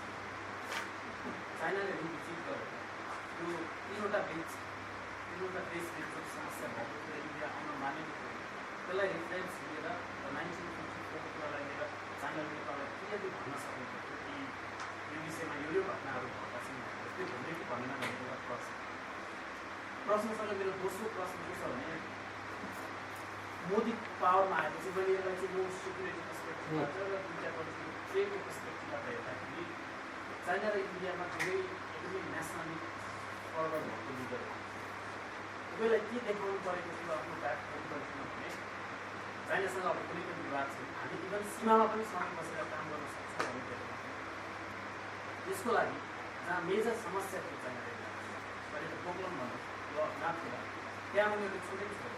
उनीहरू कहाँ आइपुग्यो भने 1950कोमा जहाँ सम्बन्ध भइसक्यो त्यहाँ आएर उनीहरूले आफ्नो एज अ सोपिसको रूपमा पासलाई उनीहरूले प्रस्तुत गर्न खोजेका हुन् भन्ने एनालिसिस गर्छ। अब त्यति कुरा बुझिसकेपछि नेपालले सरसँग यो विषयमा ब्याक इन बेजिङमा पनि कुरा भएको थियो कि नेपालले अब यदि साँच्चै यो सबै क्लेम गर्यो भने ग्रेटर नेपालको म्याप पनि बनाएर राख्नुपर्छ जसरी चाइनाले ग्रेटर चाइना ग्रेटर मङ्गोलियाको म्याप बनाएर राख्नुपर्छ। नेपालले एउटा ग्रेटर म्याप बनाएर जुन पहिलाको म्याप नेपालको थियो त्यो हुनुपर्छ भन्ने मोर अर लेस अनअफिसियली कुरा नेपालको कमजोरी के छन् भन्ने कुरा रूपमा भएर सबैलाई थाहा छ नेपालको समस्या के हो नेपालको कमजोरी कहाँ भनेर भनिरहनु पर्यो। तर यसमा प्रश्न के हुन्छ भने चाइनाले पनि क्लियरली भनियो कि भन्दैन जस्तो हिजो मात्रै हिजो कि अस्ति मात्रै कानपुरमा एकजना चिनिया पुगेको हाम्रो दूतावासमा दिएको प्रस्तुतिको पाठ छापिएको त्यो एकदमै ऱ्याडिकल थियो चाइनिजहरूको तर्फबाट आउँदा त्यहाँ क्याटागोरिकली उसले के भनेका छन् भने नेपालले त्यो विभिन्न ठाउँमा गएर भारतले हस्तक्षेप गरेको छ नेपालले भन्न सक्नुपर्छ भने त्यो साङ्केतिक रूपमा गोप्लमा नेपाली बोलिदियोस् अथवा नेपालको पनि बोलाओस् भन्थ्यो, जहाँ आज हाम्रो गभर्मेन्टको हिजो मात्रै विवाहको छ, हामी यसमा निष्पक्ष रहन्छौँ। अनि अब समस्या चाहिँ हाम्रो मात्रै, हाम्रो देशको कमजोरीहरू त हामीलाई थाहा छैन, तर as a good neighbour, as a good friend, as a regional leader, चाइनाको पनि रेस्पोन्सिबिलिटी हुन आउँछ कि सानो देशहरू इन्भल्भ भएको ठाउँमा आफूले आफू जस्तै पार्टनरसँग डिल गर्दाखेरि त्यो सानो देशको सेन्टिमेन्ट हट भएको छैन भनेर चाइनाले पनि हेर्न जरुरी छ। चाइनाको त्यो कर्पोरेट स्टाइलको थिङ्किङले गर्दाखेरि पनि नेपाललाई बेला बेलामा समस्या पर्ने हुन्छ। प्रश्न अरू दुईवटा अहिले प्रश्न छैन भने यसमा केही अरू छैन फिल्टर गर्नु। यसमा चाहिँ दुईवटा पक्ष छ। एउटा त हामीले नै कुरा गर्न जाँदा उनीहरूले के भने भन्ने कुरा छ। दोस्रो चाहिँ त्यो बेलाको जुन 60-61मा चाहिँ हाम्रो बोर्डरको बारेमा कुराकानी चल्दै थियो, त्यति बेलाको सिनेरियो कस्तो होला त्यो चाहिँ स्पेकुलेटिभ हो होइन। हामीसँगै कुरा गर्न जाँदाखेरि चाहिँ उनीहरूले भनेको कुरा कस्तो हो भने हामीले धेरै अगाडिदेखि हाम्रो यो सम्बन्ध चाहिँ छ भारतसँग। यो लिपुलेख पास, छ्याङ्ला पासको मार्फतबाट हामीहरू दुईवटा काम गर्छौँ। एउटा पिलिग्रिमेजहरूलाई जान दिन्छौँ, अनि एउटा ट्रेडहरू पनि अलिअलि हुन्छ त्यो बेलामा। मुख्यतः पिलिग्रिमेज नै हो, त्यो पनि सिजनमा हो। त्यसलाई हामीले त्यत्रो ठुलो इस्यु बनाएको छैनौँ। तर त्यसरी जान दिएको अर्थ चाहिँ यो भूभाग उनीहरूकै हो भन्ने खालको हाम्रो मान्यता होइन भन्ने चाहिँ कुरा हो। अनि तर के भने नेपाल र भारतले कुरा गरेर जे कुरा यसको बारेमा चाहिँ गरेर आउँछ त्यो चिन्हलाई मान्नु हुन्छ। यो खालको अहिले पनि उनीहरूको कुराकानी थियो। अब यो लिपुलेखको सन्दर्भमा है कालापानीको अलिक फरक छ। फेरि हामीले यो लिपुलेख कालापानीलाई छासमिस गरेर हेर्नु, कालापानी अलिक तल छ, त्यसमा चाइनिजहरूले अलिक सोभरिन विषयमा अलिक ठुलै स्वरले बोलेका छन् होइन। त्यसको कुराहरू 60s को कल्पना गर्नुहोस् न। 60मा जब यो कुराहरू उठ्यो, चाइनिजहरूले चाहिँ किन त्यो त्यति बेला नेपालको पक्षमा अडिलो लिँदैनन् होला। त एउटा त अब यो सबै स्पेकुलेटिभकै कुरा, हामीलाई तथ्य कुरा थाहा छैन। एउटा कल्पना गरिने कुरा के हो भन्दाखेरि भने जसको चाहिँ अब 54मा उनीहरूको बिचमा अब 3वटा छिमेकीहरू छन् भनौँ न, साँधहरूको बारेमा सँगसँगै बसेका छन्। दुईवटालाई आफ्नो साँध मिलाएर यसरी गर्ने भन्यो। अनि अर्को छिमेकी आयो, त्यो अर्को छिमेकीसँग उसले कुरा गर्दाखेरि ए यो साँधमा त मेरो पनि हकदाबी लाग्थ्यो भनेर उसले त्यो छिमेकीसँग, चाइना जस्तो छिमेकीसँग कुरा गर्न थाल्यो होइन। त्यसो उनीहरूले के हो, त्यसबाट त अर्को छिमेकीसँग पनि कुरा गर्नु भन्ने कुरा हुने भयो होइन। तर त्यहाँनिर चाइनिजहरूले चाहिँ किन स्ट्यान्ड नलिएको होला नि त्यति जोडले जस्तो लाग्छ मलाई भने 60sमा हाम्रो के स्ट्यान्ड थियो, हाम्रो म्याप थियो। किनभने हाम्रो आधिकारिक म्याप भनेको हामीले फेरि यहाँ के भनिरहेको छ 1975मा भनिरहेको छ होइन। 2032 सालमा चाहिँ लिखित रूपमै छ त्यो कि हाम्रो आधिकारिक म्याप त्यति बेला मात्रै हेर्नु भने हाम्रो आधिकारिक म्याप नभइरहेको अवस्थामा चाहिँ चाइनासँगको बााउन्ड्री ट्रिटीहरू गर्नु परिरहेको अवस्था नेपालको स्थिति त्यस्तो पनि देखिन्छ। एउटा कन्फिडेन्टली उसले यदि सुगौली सन्धिको म्याप लिएर गरेको भए सायद एउटा थियो होला, र आफ्नो आधिकारिक म्याप पनि बनिसकेको छैन। त्यस्तो फ्लुइड सिचुएसनमा उसले कति डह्रो साथ यो कुरा राख्न सक्यो होला, यस्तो पो हुनुपर्छ कि भन्यो होला कि होइन। त्यस्तो कुरालाई चाइनिजहरूले कति गम्भीरतापूर्वक लिएनन्, उनीहरूको पनि आफ्नो इन्ट्रेस्टहरू इन्भल्भ होला। जस्तै अघि तपाईँले सङ्केत गर्नुभयो नि मोदीजीहरू जाँदाखेरि त्यो कुराहरू किन उठ्यो होला, त्यहाँ एउटा जतिसुकै भने पनि कन्ट्रीहरूको इन्ट्रेस्टहरू चाहिँ त्यहाँ रहन्छन्। र एउटा कुरा चाहिँ के छ भने यो 62मा जुन वार भइसकेपछि चीन र इन्डियाको डिप्लोमेटिक सम्बन्ध बिग्रियो, उहाँ चाहिँ संवाद भयो। 80sमा मात्रै गएर त्यो बेलासम्म यो कुरा उठेन। जब 80sमा गएर यो खुलिसकेपछि अनि जति पनि उनीहरूको ठुल्ठुलो मिटिङ भएको छ त्यहाँ यो कुरा उठाएको छ। बुझिनारायण सरकारलाई त्यहाँ दुईवटा त बााउन्ड्री उनीहरूको एउटा उनी दस्तावेजहरू नै तयार गरेका छन्। त्यसपछि एउटा जोइन्ट स्टेटमेन्ट यसो हालिदिने रिइन्फोर्सिङ चाहिँ उनीहरूको भइरहेको। त्यो रिइन्फोर्सिङले के भयो त भन्दा तपाईँले अघि भने जस्तै नेपालको नेगोसिएटिङ एबिलिटीलाई कम बनायो। त्यस कारण हामीले चाइनासँग कुरा गर्नुपर्ने के हो भने तपाईँहरूलाई यो कुराहरू थाहा छ, तपाईँहरू यो हामीले इन्डियासँग नेगोसिएट गरेर हामीले रिजल्भ गर्नुपर्ने हुन्छ। तपाईँहरूको यस्तो किसिमको कुरालाई त हामीलाई गाह्रो पर्छ होइन। त्यस कारण यो कुराहरू नगर, तपाईँ आफ्नो रिजर्भेसन राखिदिनुहोस् चाइनासँग। हामीले भन्नुपर्ने त्यो यो कुरामा जबसम्म हामी इन्डियासँग सेटल गर्दैनौँ, किनकि तपाईँहरूको स्ट्यान्ड पनि त्यही छ, इन्डियासँग सेटल गरेर आउँ जे आउँछ मान्छे भनिसकेपछि तपाईँहरूले यो कुरामा चाहिँ यसरी रिइन्फोर्सिङ खालको कामहरू गरिदिनु भएन भनेर हामीले चाहिँ गर्छ। त्यो कुरामा म तपाईँसँग सहमत छु। प्रतिष्ठा पहिले यहाँ प्रतिष्ठा तपाईँ मैले यसलाई आफ्नो नाम पनि परिचय पनि भन्दै गर्नु। मैले यसलाई अहिले यो जोक्लङसँग अलिकति जोड्न चाहेँ, सन्दर्भ मात्रै हो। किन अहिले झन्डै चाइना र इन्डियाको वारै हुने अवस्था रिपोर्टिङ अनुसार 2 हप्ताभित्रमा इन्डियाले आफ्नो सेना फिर्ता गरेन भनेदेखि चाइनिज सेना कुनै पनि बेला जान सक्छ, या त उसले त्यहाँ भएको सेनालाई क्याप्चर गर्छ वा त्यसले सीमा पारी खाइदिन्छ। हिजोको रिपोर्ट। अब इन्ट्रेस्टिङ के छ भनेदेखि यहाँ भुटान चुको लाएर बसिरहेको छ। त्यो दुईजनाले झगडा त्यसै गरेर आफ्नो चाहिँ सुरक्षित हुन्छ कि भन्ने उसको स्ट्राटेजी त्यस्तो हो कि होइन। अनि ठुलो पावर लडिरहेको चाहिँ हामी सक्दैन, किन धेरै कुदिरहेको हामी कुरो राखिसक्यौँ। अहिले लिपुलेक र इन्डिया चाइना नेपाल आउँदाखेरि हामीले दुईवटाले कुरा गऱ्यो, हामीले 86 मात्रै राखिदियौँ। अब यिनीहरू दुईवटा ठुल्ठुलो पावरहरू मिलेको है हामीलाई सुरक्षित हुन्छ कि नेपालको डिप्लोमेसी यसै गरिरहेको हो कि होइन। अर्को यो कसले नक्सा बनाइदियो भन्दाखेरि हामीले सानोदेखि पढ्दाखेरि नक्साहरू जियोग्राफीमा गोरखपुरले धेरै नक्सा प्रकाशित गर्छ। हाम्रो साथ डिप्लोमेटहरूले त्यही पढ्यो होला गोरखपुरको नक्सा, त्यसैले मानेको हो कि यो सब मलाई लाग्छ।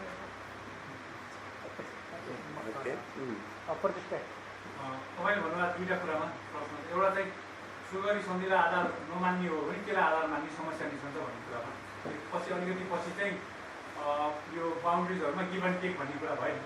एक्चुअली अन्डरस्ट्यान्डिङ हुँदा सुगरी सन्धि पछि पनि गिभ एन्ड टेक गरेर यसलाई आधार मान्ने भन्ने त मिल्थ्यो होला नि त, त्यो एउटा कन्सिडर गरेर। दोस्रो चाहिँ तपाईँले त्यो भेरियस रिजन्समा चाहिँ जुन भन्न नसकेको हुनाले भेरियस रिजन्स भन्ने भाषा बोल्नु पऱ्यो भनेर भन्नुभयो नि, त्यसमा हाम्रो स्पेकुलेसन के 32 साल सुगरी त्यो जुन त्यो पार्ट चाहिँ गायब बनाउने गरेर 32 सालको जुन नक्सा भयो त्यसमा स्पेकुलेसन के, जस्तो स्पेकुलेसन के भनेर मैले सोध्न खोजेको भने त्यसरी त्यो माथि चुच्चो परेकोलाई चाहिँ अब हाम्रो आधिकारिक भाग भएन भनेर 32 सालमा स्वीकृत गर्दाखेरि हामीले थाहा पाएको केही डिल पो भएको छ कि। जस्तो कालापानीमा पनि एउटा 1965 को सन्दर्भलाई लिएर डिल भएको भन्ने जुन स्पेकुलेसन छ, त्यस्तै अहिलेसम्म हामीले थाहा नभएको कुनै अर्को डिल पो छ कि। मेरो प्रेम चलाउनु यो जुन म्याप चाहिँ पछि चेन्ज भयो भने लिम्पियाधुरा हुनुपर्ने ठाउँमा चाहिँ लिपुलेक चाहिँ भयो। त्यो चाहिँ त्यो म्यापको चाहिँ त्यो म्यानिपुलेसनमा चाहिँ त्यसको त्यो हिस्ट्रीको बारेमा चाहिँ केही त धेरै कुरा चाहिँ आएन। आउन छुट्या हो के छ त्यसलाई कसरी खोज्न सकिन्छ एउटा। र अर्को चाहिँ जस्तो यहाँले चाहिँ यो कुरा गर्दाखेरि चाहिँ जस्तो त्यो हाम्रो जुन त्यो ट्राई जङ्सनको जुन ठाउँ भयो त्यो लिम्पियाधुरा, त्यसको चाहिँ अब एकदम ट्राई जङ्सनको हिसाबले चाहिँ त्यसको स्ट्राटेजिक सिग्निफिकेन्स तपाईँले चाहिँ के देख्नुहुन्छ? व्यापारिक हिसाबले, पोलिटिकल इकोनोमीको हिसाबले चाहिँ त्यसको चाहिँ तपाईँले के त्यसको स्ट्राटेजिक सिग्निफिकेन्स के हो? र अब हामीले कुरा राख्नुपर्छ अहिलेको इन्डिपेन्डेन्ट इन्डियासँग चाहिँ कुरा राख्नुपर्छ भन्ने खालले जुन कुरा ल्याउनु भयो, एकदम स्ट्रङली चाहिँ हामीले राख्न सक्नुपर्छ, डिप्लोमेटिक ढङ्गले राख्न सक्नुपर्छ भन्नुभयो। तर नेपालको च्यालेन्ज चाहिँ यो अब राख्ने कुरामा चाहिँ फेरि च्यालेन्जहरू छन् यहाँ थुप्रै। जस्तो अब धेरै कुराहरू हामीले चाहिँ भन्न नसकेको, डिप्लोमेटिक तहबाट, नेताको तहबाट, ब्युरोक्रेसीको तहबाट अथवा विभिन्न तहबाट चाहिँ हामीले भन्न नसकेका कुराहरू छ। जस्तो अब फर इक्जाम्पल नेपालमा चाहिँ ब्लकेड भयो भने चाहिँ ब्लकेड भएको हो कि होइन भनेर चाहिँ हाम्रो चाहिँ एकदम शीर्ष नेतृत्वहरूको बिचमा चाहिँ छलफल हुन्छ। अनि त्यसको च्यालेन्जेसहरू के देख्नुहुन्छ त्यो कुरा हुन्छ। मेरो पालो पहिला यो भुटान डोक्लामको कुरा जुन उठाउनुभयो, एउटा इन्ट्रेस्टिङ के छ भने हेनरी किसिन्जरले अन चाइना भन्ने एउटा प्रख्यात किताब म जानुसाथ पब्लिस भएको थियो, त्यो मैले हेरेको थिएँ। त्यसको अहिले फेरि मैले दोहोऱ्याएर त्यसको प्रोलग हेरेँ है, 2 पेजको प्रोलग छ।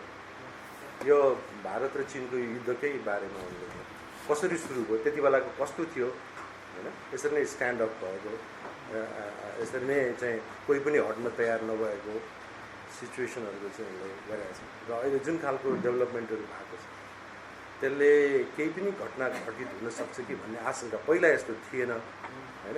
1-1.5 हप्ता अगाडिसम्म चाहिँ यो कुराहरू अलिक रिजल्भ गरेर ल्याइहाल्छ कि भन्ने, अब यो चाहिँ एउटा प्रेस्टिज इस्यु जस्तो हुने देखिएको हुनाले त्यो अलि गाह्रै विषय छ। अनि त्यसलाई जोडेर चाहिँ लिपुलेखको कुरा मलाई सोधियो, यस्तो हुँदाखेरि चाहिँ लिपुलेखलाई के हुन्छ नि, उतातिर डोक्लाम यता लिपुलेख भने जस्तो। मैले चाहिँ त्यस्तो खालको सिचुएसन होइन, यो फरक हो। त्यो त कति बेला भन्छ भने तपाईँको भारत र नेपालको बिचको कन्फ्लिक्टमा अब चीन बस्ने भयो भन्ने खालको हो भने चाहिँ एउटा कुरा हो होइन। यो खालको कुराहरू त्यसरी कतै पनि त्यो तर्कसँग देखिँदैनन् त्यसको लागि। किनभने तपाईँहरूले फुन्चुक स्तब्दन भन्ने चाहिँ एकजना विज्ञ हुनुहुन्छ भुटानको बारेमा, भुटानिज ओरिजिनकै हुनुहुन्छ, इन्डियाको उहाँ किर्गिस्तानको चाहिँ एम्बेसडर पनि हुनुहुन्छ होइन। उहाँको लेख चाहिँ धेरै इन्फर्मेटिभ छ यो कुराहरूमा है। र उहाँको भनाइ के छ भने यो बोर्डरको प्रब्लम होइन, यो इन्डियाको भुटान पोलिसीको प्रब्लम आएको होला। त्यहाँदेखि यो म यति मात्रै भन्न चाहन्छु। त्यसकारण यो खालको चिजहरू भइरहेको हुनाले एउटा हामी गम्भीर अवस्थामै छौँ र एउटा चान्सले हामी लिपुलेखको कुराहरू गर्दैछौँ र त्यसले पनि हामीलाई के देखाउँछ भने यस्तो खालको सब्जेक्ट म्याटरमा हामी कति संवेदनशील भएर कुरा गर्नुपर्दो रहेछ भन्ने कुराको चाहिँ यसको एउटा उदाहरण पनि हो जस्तो लाग्छ। त्यसैले मेरो आजको छलफल चाहिँ के, म यहाँ सबै कुरा जानेको छु र तपाईँहरूलाई बताउन आएको भनेर आएको, मेरो आफ्नै प्रश्नहरू छ होइन, मेरो नलेजको ग्याप छ यसको बारेमा। र यहाँ जो विज्ञहरू हुनुहुन्छ उहाँहरूले चाहिँ यो कुराहरू अलिकति भनिदिनु भयो भने यहाँ भन्न सक्नुहुन्छ भने हुन्छ, नत्र भने अरू कतै जे भए पनि त्यसलाई चाहिँ अलिकति यो प्रश्न पार्नु। जस्तै अब प्रत्युषले जुन सोध्नुभयो होइन, त्यो मैले थाहा पाएको विषय हो। त्यो चाहिँ बुद्धिनारायणजीहरू जस्तोहरूले थाहा पाउनु भने आफ्नै काम गर्नुभएको छ। नुच्छेमानजीले चाहिँ एउटा लेख्नु भएको छ, पहिलाको पूर्व नापी विभागको डिरेक्टर जेनरल।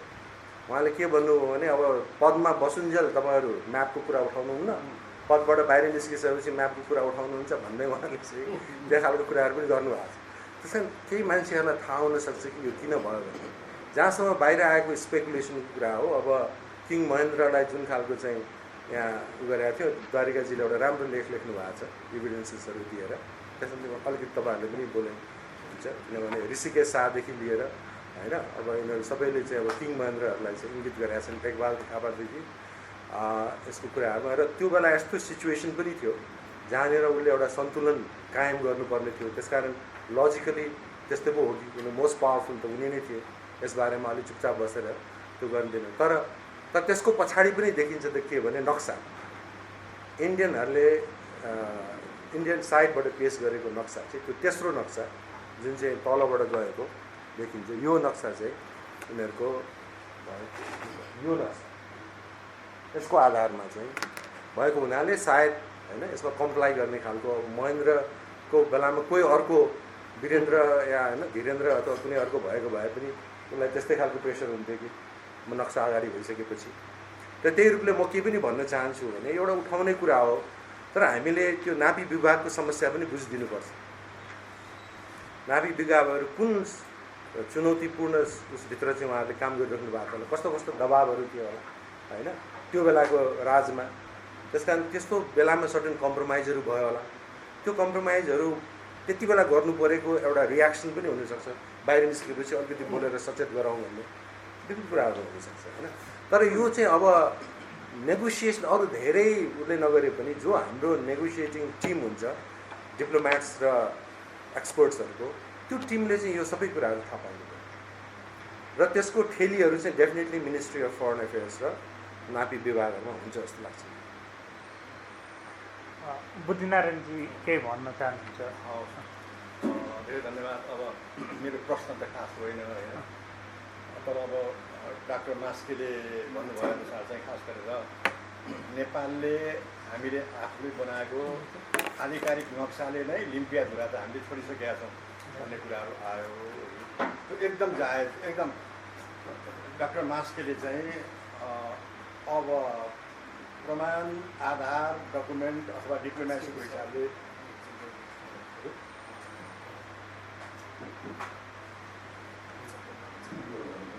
त्यस कारणले गर्दाखेरि अब कागज प्रमाणको हिसाबले बोल्नुभएको हो, धेरै राम्रो बोल्नुभएको छ। यो 35-32 सालमा जुन हाम्रो नक्सा पहिलोचोटि नेपालबाट नेपालको नक्सा आफैले बनाइयो, त्यो बेलामा म नापी विभागमा काम गर्थेँ, टेक्निकल प्लानिङ सेक्सनमा काम गर्थेँ। तर त्यो नक्सा बनाउने चाहिँ टोपोग्राफिक डिभिजनले बनाउँथ्यो। त्यो बेलामा के भयो भने यहाँलाई सबैलाई बताउँ, अब हाम्रो जुन कालापानी क्षेत्रको सिमाना कहाँसम्म पुर्याउने, लिम्बियालीमा पुर्याउने कि लिम्बूले पुर्याउने कि टिङ्करमा पुर्याउने कि भन्ने कुरा धेरै छलफल भयो, टिप्पणीहरू पनि उठे। तर त्यो टिप्पणी उठेर त्यस बेलाको नेपाल आर्मीबाट दरबार दादरहरू पनि पुग्यो। त्यो बेलामा भरत केशर सिंह त्यस बेलाको दर्शा र अनि टोपोग्राफिकल डिभिजनमा काम गर्नुहुने पुण्य प्रसाद कोली हुनुहुन्थ्यो। उहाँहरूको बिचमा धेरै संवाद पनि भयो कि संवाद हुँदाखेरि चाहिँ अनि दरबारबाट पनि अब मौखिक निष्कर्ष पनि भयो। अब लिपुले पासलाई मानेर नक्सा बनाउने भन्ने कुरो आयो। यद्यपि त्यसमा त्यो टिप्पणीमा कसैको पनि सदर बदर भन्ने इत्यादि पनि छैन। त्यस कारणले गर्दाखेरि अनि नापी विभागले नक्सा प्रकाशित गर्यो।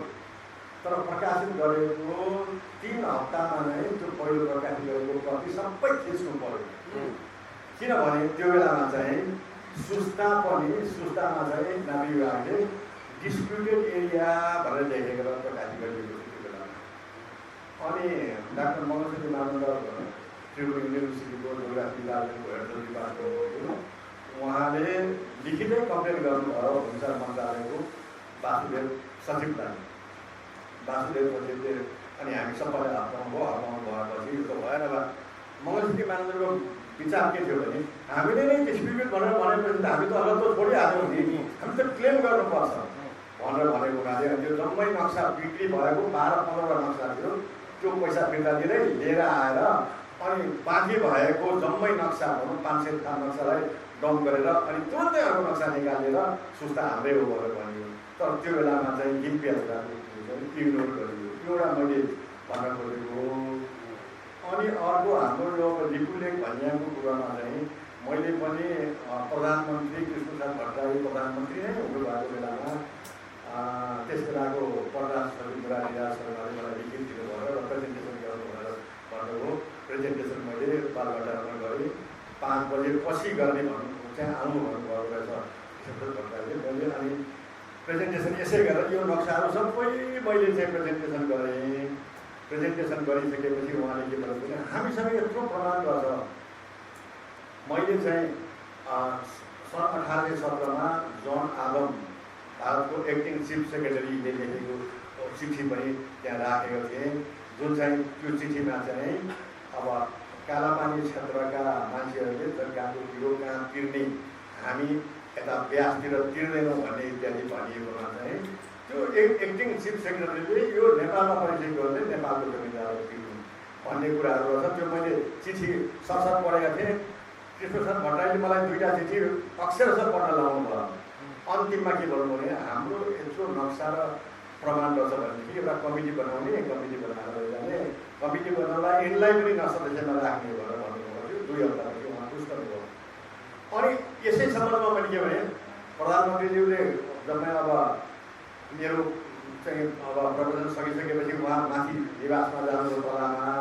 सबभन्दा पछि म बसेको थिएँ। मेरो सँगसँगै जलस्रोत मन्त्री गोविन्दराज जोशी हुनुहुन्थ्यो। अनि नेपाली काङ्ग्रेसको तर्फबाट त्यो बेलामा सुशील कोइराला आउनुभएको थियो।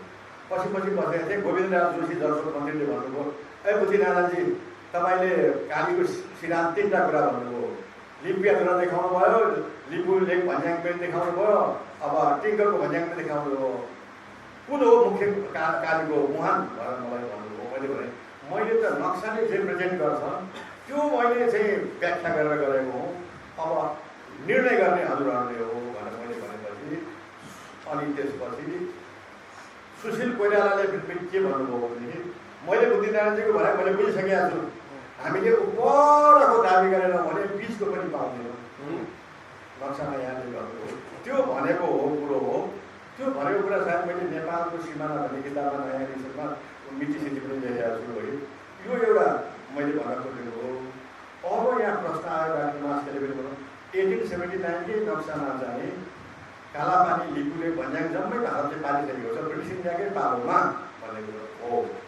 तर त्यो नक्सामा के छ भने सिमाना भारत र नेपालको सिमाना पश्चिमको सिमाना चाहिँ डाँडो डाँडो भएर लगिरहेको छ है। अब जस्तो भनौँ अब महाकाली नदीलाई लियो, महाकाली नदी लिएर सीतापुर उत्तर हुने बित्तिकै त्यसपछि सानो पङ्खाघाट खोलालाई लिएर अनि डाँडै डाँडो लिएको छ। तर सुगौली समिति के भन्छ भने नेपालको पश्चिमको सिमाना काली नदी हो, डाँडो जमिन हुन पाइँदैन। किन यो ब्रिटिस इन्डियाले 1879 यसो गरेको त भन्दा मेरो बुझाइ चाहिँ के छ भने जहिले पनि ब्रिटिस इन्डियाले तिब्बतसम्म व्यापार गर्ने बाटो खोजिराखेको थियो। पृथ्वीनारायण शाहको पालोदेखि नै पृथ्वीनारायण शाहले विशाल नेपालको कन्सेप्सन दिनु पनि यही कारण हो। त्यो कारणले गर्दाखेरि उसले नक्सामा कार्टोग्राफिकल्ली चाहिँ अब यो टिङ्करदेखि उता लिपुल भन्ज्याङ कालापानी लिम्पियाद्वारा सबै भारततर्फ पारेर गर्थ्यो नक्सामा कार्टोग्राफिकल्ली है। उसले डाँडो चलाउनु सकेन, नदी चलाउनु सकेन, तर नदी रिभर काली भनेकोलाई कुटी याङ्की भनेर नाम बदलिदियो। नामै नभएकोलाई काली भनेर राखिदियो। तर सिमाना चाहिँ डाँडोको धारै धार चाहिँ काटेको हुनाले गर्दाखेरि अहिले पनि मेरो भनाइ चाहिँ अहिले पनि हामीसँग केही मात्रामा प्रमाणहरू यस्ता छन्। र अब डाक्टर मास्केले भन्नुभयो अब ट्राइजेक्सनको सम्बन्धमा इन्डियन पर्सपेक्टिभ टिङ्कर पास, नेपालको पर्सपेक्टिभ लिपुले पास गर्नुभयो। चाइनिज पर्सपेक्टिभ के हो त? किनभने त्रिदेशीय विद्यमा त तिनै देशको सहमति हुनुपर्छ भनेपछि चाइनिज पर्सपेक्टिभमा चाहिँ म एउटा कुरा भन्न चाहन्छु। नेपालको लागि चिनिया राजदूत तत्कालीन चिनिया राजदूत मिस्टर याङ होला, उनले रिपोर्टर्स क्लबमा भाषण गर्दाखेरि उनले के भनेको थियो भने नेपाल र चिनको बिचमा 1961-62मा डिमार्केसन भयो। डिमार्केसन हुँदाखेरि चाहिँ नेपालको सिमाना लिपुलेक भन्ज्याङ पुगेको थियो।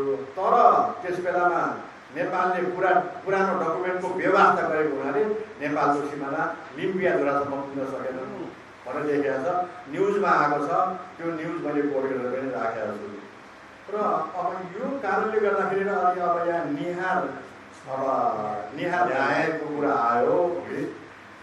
एसडी पुरीको पनि त्यस बेलामा कुरा लेख्नु भएको छ है। अब 1954को अब चाइना र इन्डियाको लिपुलेकबाट चाहिएको एग्रिमेन्टको आर्टिकल 4 को कुरा आयो कि जहाँसम्म मैले त्यो आर्टिकल 4 पढ्दाखेरि देखेको छ भने चाहिँ मानिस आवत जावत गर्नलाई मानव सरोवरमा जाने आउने भन्ने मात्रै छ। तर दुई देशको बिचमा ट्रेड एन्ड कमर्सको कुनै पनि कुरा लेखेको छैन। जबकि 2015को मे 15मा आएर चाहिँ अनि दुईटा देशले चीन र भारतले त्यो लिपुलेकबाट ट्रेड एन्ड कमर्सको कुरा पनि आयो होइन। त्यसकारण अझै पनि हाम्रो बाँकी नै छ यो कुराहरू। र मेरो मुख्य भनाइ चाहिँ के छ भनेदेखि अब नेपालले नक्सा 2032 सालमा बनाउँदाखेरि लिपुलेक हाम्रो आफ्नो भनेर बनायो। इन्डियाले ब्रिटिस इन्डियाले 1879मा सम्पूर्ण आफ्नोतिर पारेर टिङ्कर भन्ज्याङ चाहिँ अब साइसम्मको ट्राइजेक्सन पारेर बनायो भने दुई देशले बनाएको दुईटा नक्सा त अझै पनि कन्ट्रोभर्सियल छ नि होइन। तर अब मान्नुपर्ने के हो भनेदेखि 4 मार्च 1816मा सुगौली सन्धि भएको नक्साले जे भन्छ त्यो मान्नुपर्ने हो। सुगौली सन्धि भएको बेलाको है, सुगौली सन्धि भएका बेलाको नक्साको पछिको नक्सा चाहे त्यो पढाएर लेख्यो घटेर लेख्यो त्यसले म्याटर गर्दैन। र हामीले चाहिँ सुगौली सन्धिको बेलामा ब्रिटिस इन्डियाले नै बनाएको नक्साले के भन्छ काली नदीको त्यस बेलाको काली नदीको उद्गम कुन हो। 1827 को नक्सा जोन हर्स भन्ने ब्रिटिस हाइड्रोग्राफरले बनाएको नक्सामा चाहिँ लिम्पियाद्वाराबाट निक्लेकोलाई रिभर काली भनेर राम्रोसँग लेखेको छ। 1853मा अर्को ब्रिटिस सर्वे अफ इन्डियाले बनाएको नक्सामा पनि लिम्पियाद्वाराबाट निक्लेकोलाई काली भनेको छ। त्यो नक्सामा चाहिँ के लेखेको छ भने नेपालका महाराजा जङ्गबहादुरले हाते नक्सा नेपाली कागजमा स्केल नभएको नक्साको विवरण पनि त्यो नक्सामा समावेश गरिएको छ भनेर लेखेको हुनाले गर्दाखेरि जङ्गबहादुरले हिँडासम्मको स्केच बनाएको हुनाले गर्दाखेरि ब्रिटिस सर्वे विज्ञानले पनि त्यही गरेको हो कि। तर अब यो नोट नम्बर 3 मा लेखिएको छ यो जङ्गबहादुरको कुरा।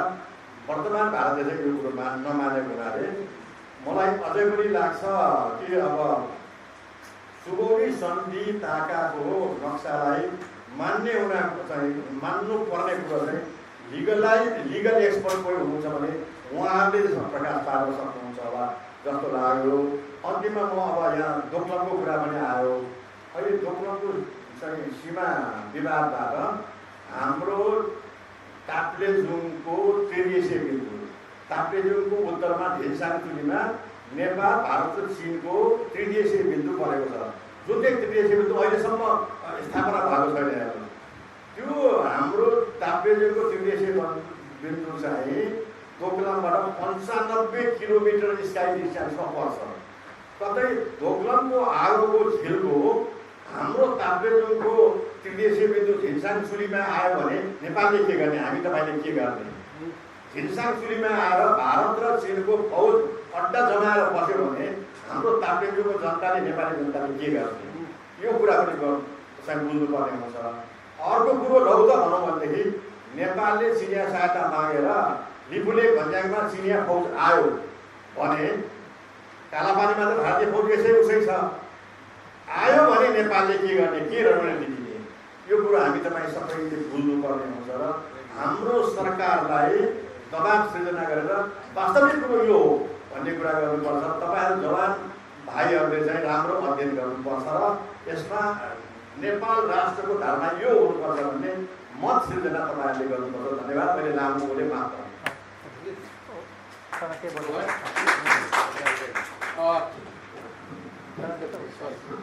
धन्यवाद। मेरो नाम द्वारिका ढुङ्गेल हो।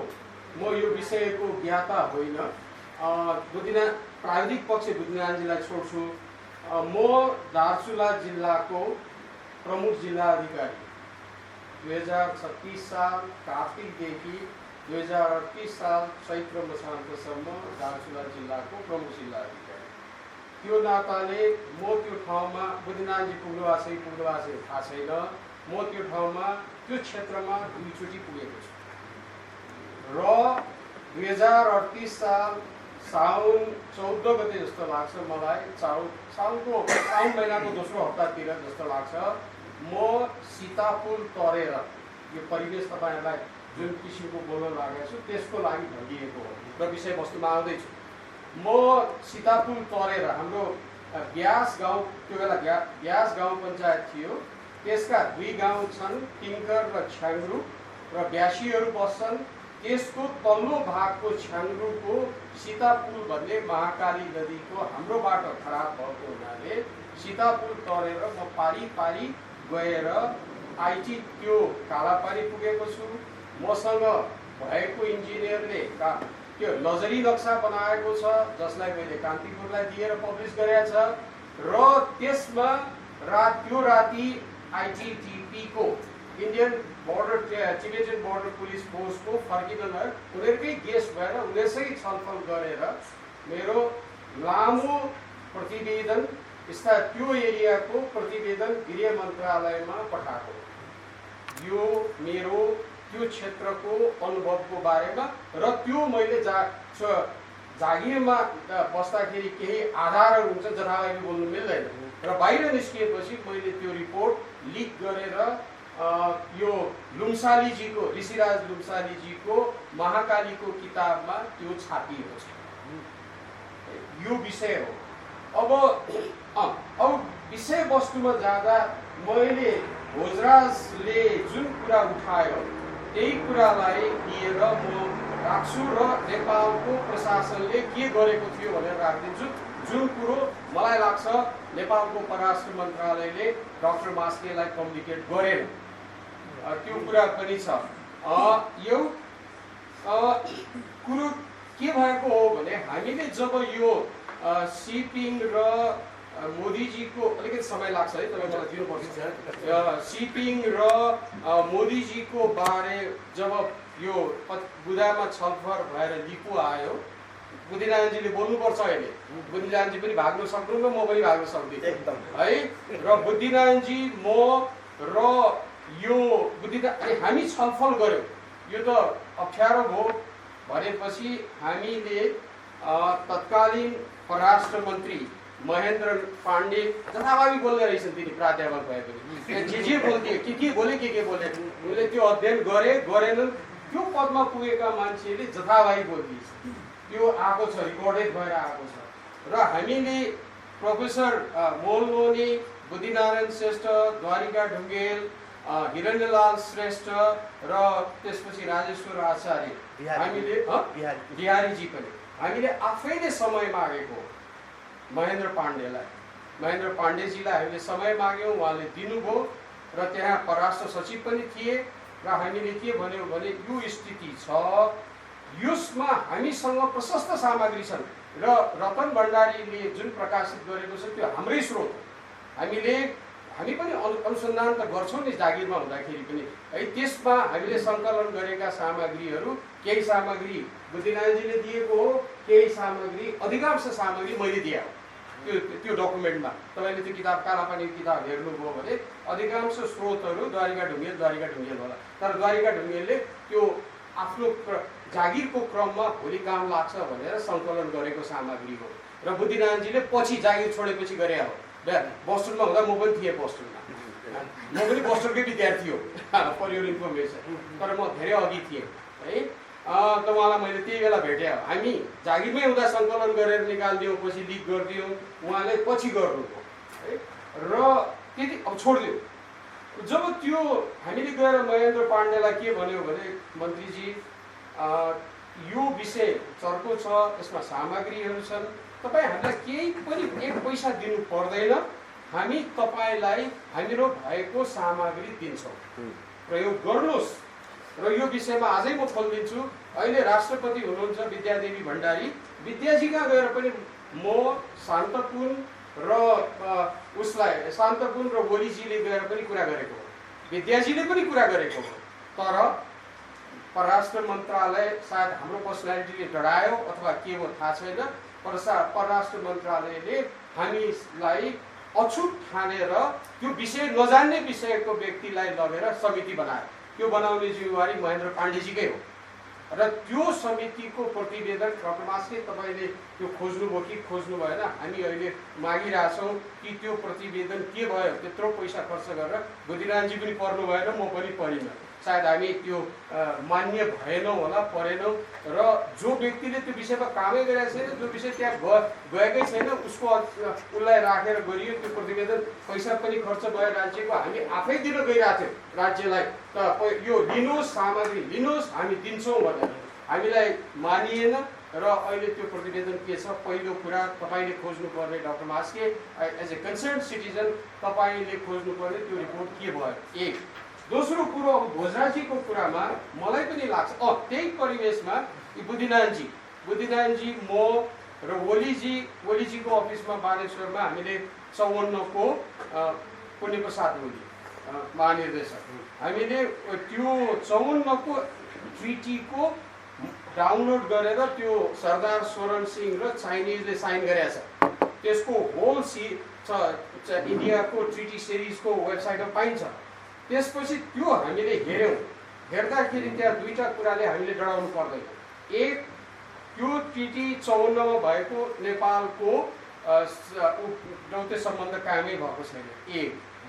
दुई, त्यो 8 वर्षको लागि हो। दुई, त्यो सन्धि 8 वर्ष भइसकेपछि 62 मा चीनसँग लडाइँ भएपछि के भयो त त्यो थाहा छैन। र त्यो सन्धि दोस्रो। तेस्रो कुरो हामीले के खोजेको त्यो बेला भने बुद्धिनारायणजीलाई भने हो, बुद्धिनारायणजी तपाईँ यो विषयको हो र खोज्नुहोस् भने 54 को यहाँ भोजराजीले भनेको एकदम ठिक छ। 54 को सन्धिको बारेमा नेपाल सरकारलाई चीनले जानकारी दियो कि दिएन? नेपालको सम्बन्ध चीनसँग धेरै पुरानो हो। चीनले पनि अब उसको आफ्नो हितमा हेर्छ, तर चीनसँगको नेपालको सम्बन्ध धेरै पुरानो हो र पर्दाखेरि चिनीहरूले हामीलाई सहयोग गरेको हो। त्यो बेला के गर्यो त?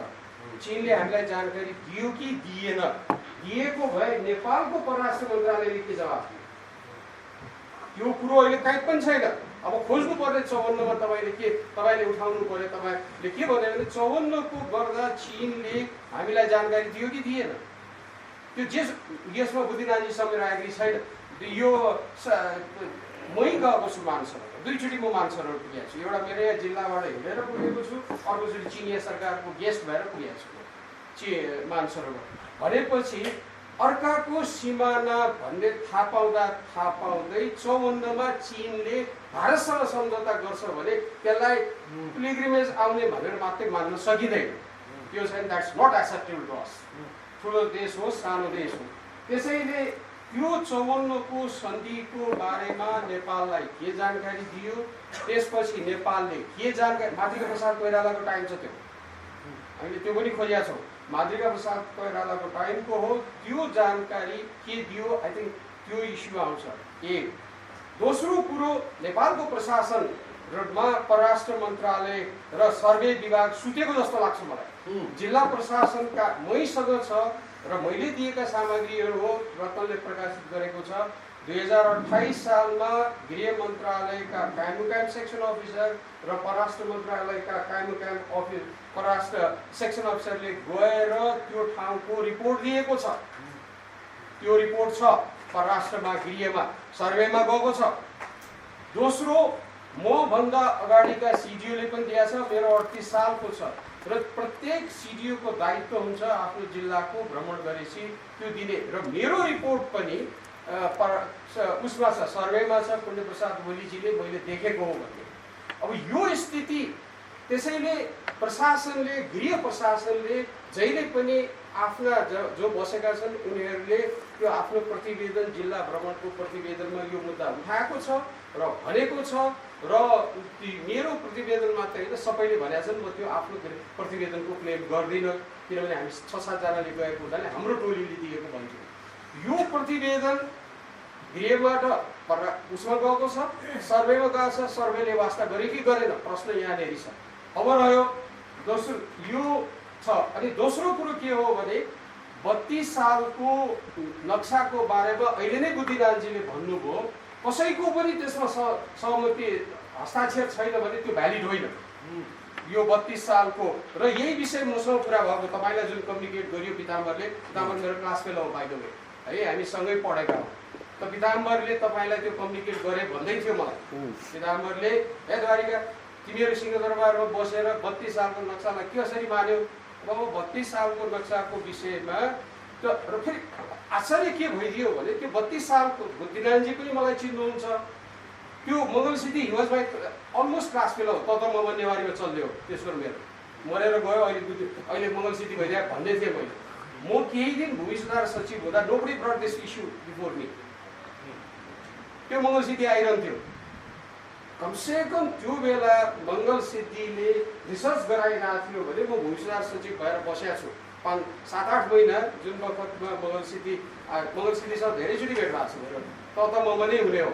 त उसले मलाई त्यो बेलामा इस्यु ल्याएको भए सायद मलाई पनि त्यो खोज्नु मिल्थ्यो होला। अहिले जुन बुद्धिराजी भन्दै हुनुहुन्छ, त्यो बुद्धिराजीले भनेको कुरा सब्सटेन्सिएट गराउनुपर्छ। किनकि त्यो दरबारमा र यहाँ तपाईँहरूले के ल्याउनुपर्छ भने, अब अर्कोचोटिको लागि म पछि आउँला, लिभिङ मेमोरी भरत केशर सिंह हो। अहिले पनि नेपालको त्यो सिमानामा भरत केशरी सिंह हो। He is still alive, he is still alert. उहाँलाई ल्याएर बोलायो भने घन्टौँ बोल्नु छ। हामीले इन्फर्मल भरत केशरीसँग कुरा गरेका छौँ र भरत केशरीजीले के भन्नुभएको हो, हाम्रो इन्फर्मलमा जागिर छोडेपछि आइएडिएसको एक्जिक्युटिभ डाइरेक्टर भएर मैले यो विषयमा चलाएको छु इन्फर्मली। सायद तपाईँ पनि हुनुहुन्छ है, तपाईँलाई मैले बोलाएको छु। र भरत केशरी जनरलले के भन्नुभएको हो भने, मैले सोधेको जर साहब तपाईँहरूले, म अब दार्चुलाको सिडिओ भए, मलाई अभिरुचि हुने भयो त्यो एरियाको बारेमा, किनभने त्यहाँका मानिसहरूको इस्यु देखाएको छु मैले।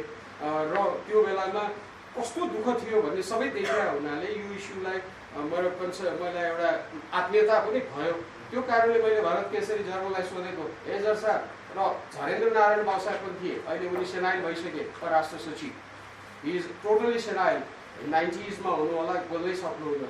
भरत केशरी मेजर जनरल भरत केशरी सिंह, परराष्ट्र सचिव झरेन्द्र नारायण सिंह, बुद्धिनारायणजी, सायद ओलीजी थियो कि थिएन मलाई थाहा छैन, हामी बसेर मोहनमान सैजुजी हामीले त्यो बेला प्रश्न उठाएको हो, ए जज साहब तपाईँहरूले यो ट्राइजङ्सनको बारेमा किन गर्नु भएन भन्दा, ट्राइजङ्सन जहिले पनि 3टै देशहरू को हुने हुनाले इन्डिया इन्भल्भ नभएको हुनाले त्यो छोडेको हो पछिको लागि भनेर। त यो परिवेशमा त्यो ट्राइजोसन बसेको अब यति भइसकेपछि र अनि यो अहिले मुद्दा कसरी आयो त्यो पनि म बताउन चाहन्छु।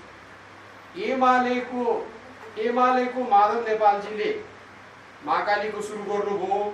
त्यो बेला अहिले तपाईँहरू जति मलाई गाली गरे पनि मै हो त्यो सन्धिको बारेमा चल्ने मान्छे र बिहाइन्ड द सिन चलेर कति दुःख पाएर त्यो महाकालीको गर्दाखेरिको त्यो बेला झलनाथजी ओलीजी मेरो घरमा आएर कति मैले उ गरेको छु अब अहिले म भन्न सक्छु है।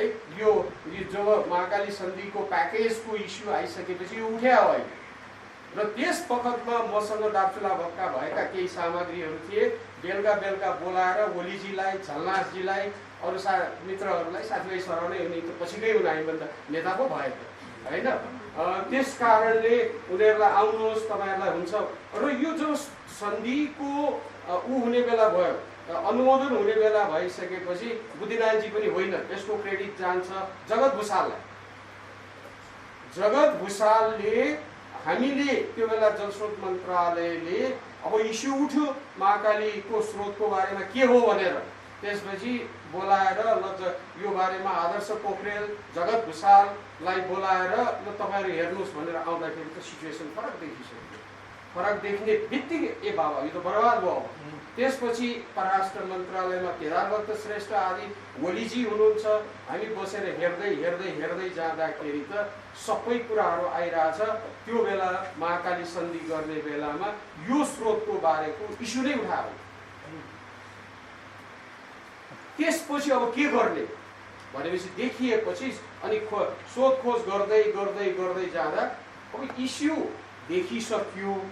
यसलाई हामीले राख्नुपर्छ टेबलमा कमसेकम बाहिर ल्याउँदाखेरि यो भनेर तर नेगोसिएसनको लागि let us see how it moves on भनेर त्यो गरेको हो।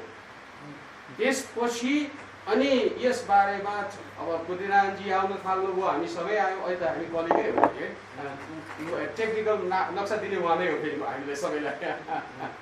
अब त्यसपछि इस्यु आइसकेपछि तपाईँ उसले राजेश्वरजीले पनि राखेको हो तपाईँले पनि राखेको हो। एउटै इस्यु के आयो अब भने फ्याक्ट चाहिँ हामीले 32 अब यो शङ्का गरेर दुनियाँलाई लगाएर अब यो राजा महेन्द्रको केसमा मसँग डकुमेन्ट छ। त्यो जिल्ला प्रशासनले 45 सालमा दिएको document if you are interested we can provide you the document हो। यो भन्दैछ यो चाहिँ नि 54 तिर नै बसेको हो। यो इन्सपेक्टर बसिया थियो यस्तो थियो भन्दैछ। अब त्यो बेला बाजिका प्रसाद कोइराला अनि हामीले देख्यौँ त्यो जथाभावी बोलिरहेको हुनाले के कसरी यो किङ महेन्द्र भयो भन्ने किसिमबाट आएको हो। त्यसैले अब के हो अनि त्यसपछि हामीले यो जब इन्डियनहरूले बढ्ता कुरा गर्न थालेपछि शान्त पुन मैले इन्डियन अनलाइन जर्नलमा the relationship between Nepal and India with a specific reference to the origin of Mahakali भनेर होल इङ्ग्लिसमा विदेशमा जाओस् भनेर हामीले हालिदिएको छ त्यो है। त्यस परिवेशमा अहिलेको कुरा के हो भने यो हामीले नेगोसिएसन हुन्छ हामीले टेक्ने अब यो 32 को बारेमा तपाईँ हामी जस्ताले सरकारलाई भन्नु पर्यो त्यो 32 को नक्साको बारेमा जो कि पिताम्बरले पनि भनिरहेको छ र यो विषयलाई हामीले कमसेकम अब उहाँले अहिले होल्ड हामीले ब्याक विथड्र गऱ्यौँ भन्नुभयो है। विथड्र गऱ्यौँ भनेपछि अब त्यो ब्याक त्यसलाई चाहिँ अब हामी के गर्ने हो त भन्ने सोच्नु पर्यो। त्यसपछि ट्राइजोक्सन हाम्रो डिसाइड भएको छैन र हामीले त्यो चीनसँग गरेकोमा पनि त्यो आधारहरू छ। चीनसँग भएको 61 को कति दफाले दिएको छ त्यसको आधारमा तपाईँसँग मेरो सहमति हुन्छ कि एउटा कमिटी बन्नु पर्यो। तर कमिटी फेरि उही तालको आफ्नै एमालेको मान्छे हो कि काङ्ग्रेसको मान्छे हो कि माओवादीको हो भनेर भन्यो भने we would be moving no. हामी अन्तिममा आइपुगेका छौँ तर उहाँले एकदमै सानो क्लियरिफिकेसन आधा मिनट मात्र कालापानी महेन्द्रले दिएको हो भनेर भारतले कहिले पनि भनेको छैन। किन भन्दैन भनेदेखि यदि हो भनेदेखि त कालापानी त नेपालको सोभरेनिटी छ नि भनेर स्वत प्रमाणित हुन्छ र उसले प्रमाण देखाउन सक्नुपर्छ कालापानीले दिएको। र अब के भनेदेखि दुईटा देशका प्रमुखहरू कोही बसेर कुराकानी गर्दा एग्रिमेन्ट नभए पनि एउटा परराष्ट्रको सेक्सन अफिसर बसेर नोट भएर पनि लेखेको हुन्छ महेन्द्रले कालापानी फलानालाई दिएको भनेर बोलेको भनेर भनेको छ। त्यो पनि नभएको हुनाले भारतले कहिले पनि भनेको छैन महेन्द्रले कालापानी भारतलाई दिएको भनेको छैन भन्ने बित्तिकै त ऊ त फल्स क्वेसनमा पर्छ। त्यो हामीले कुरा क्लियर गर्नु हुनुपर्छ हामी। हजुर सिधै हुन्छ सिके दाइ नबुझेको कुरा धेरै बुझ्नु अरू सायद प्रश्न छैन होला। हाम्रो समय पनि सिद्धिसकेको छ। हामी बाहिर गएर इन्फर्मल्ली अरू कुरा गर्न पनि सक्छौँ। आजको छलफलमा डाक्टर महेश मास्के आइदिनु भयो, उहाँलाई हामी सबैले धन्यवाद दिउँ। मटिन चौतारीबाट पनि उहाँलाई विशेष धन्यवाद। आउँदो छलफलहरूमा पनि तपाईँहरू आउन सक्नुहुन्छ। आजको कार्यक्रम हामी यहीँ सिद्ध्याउँछौँ।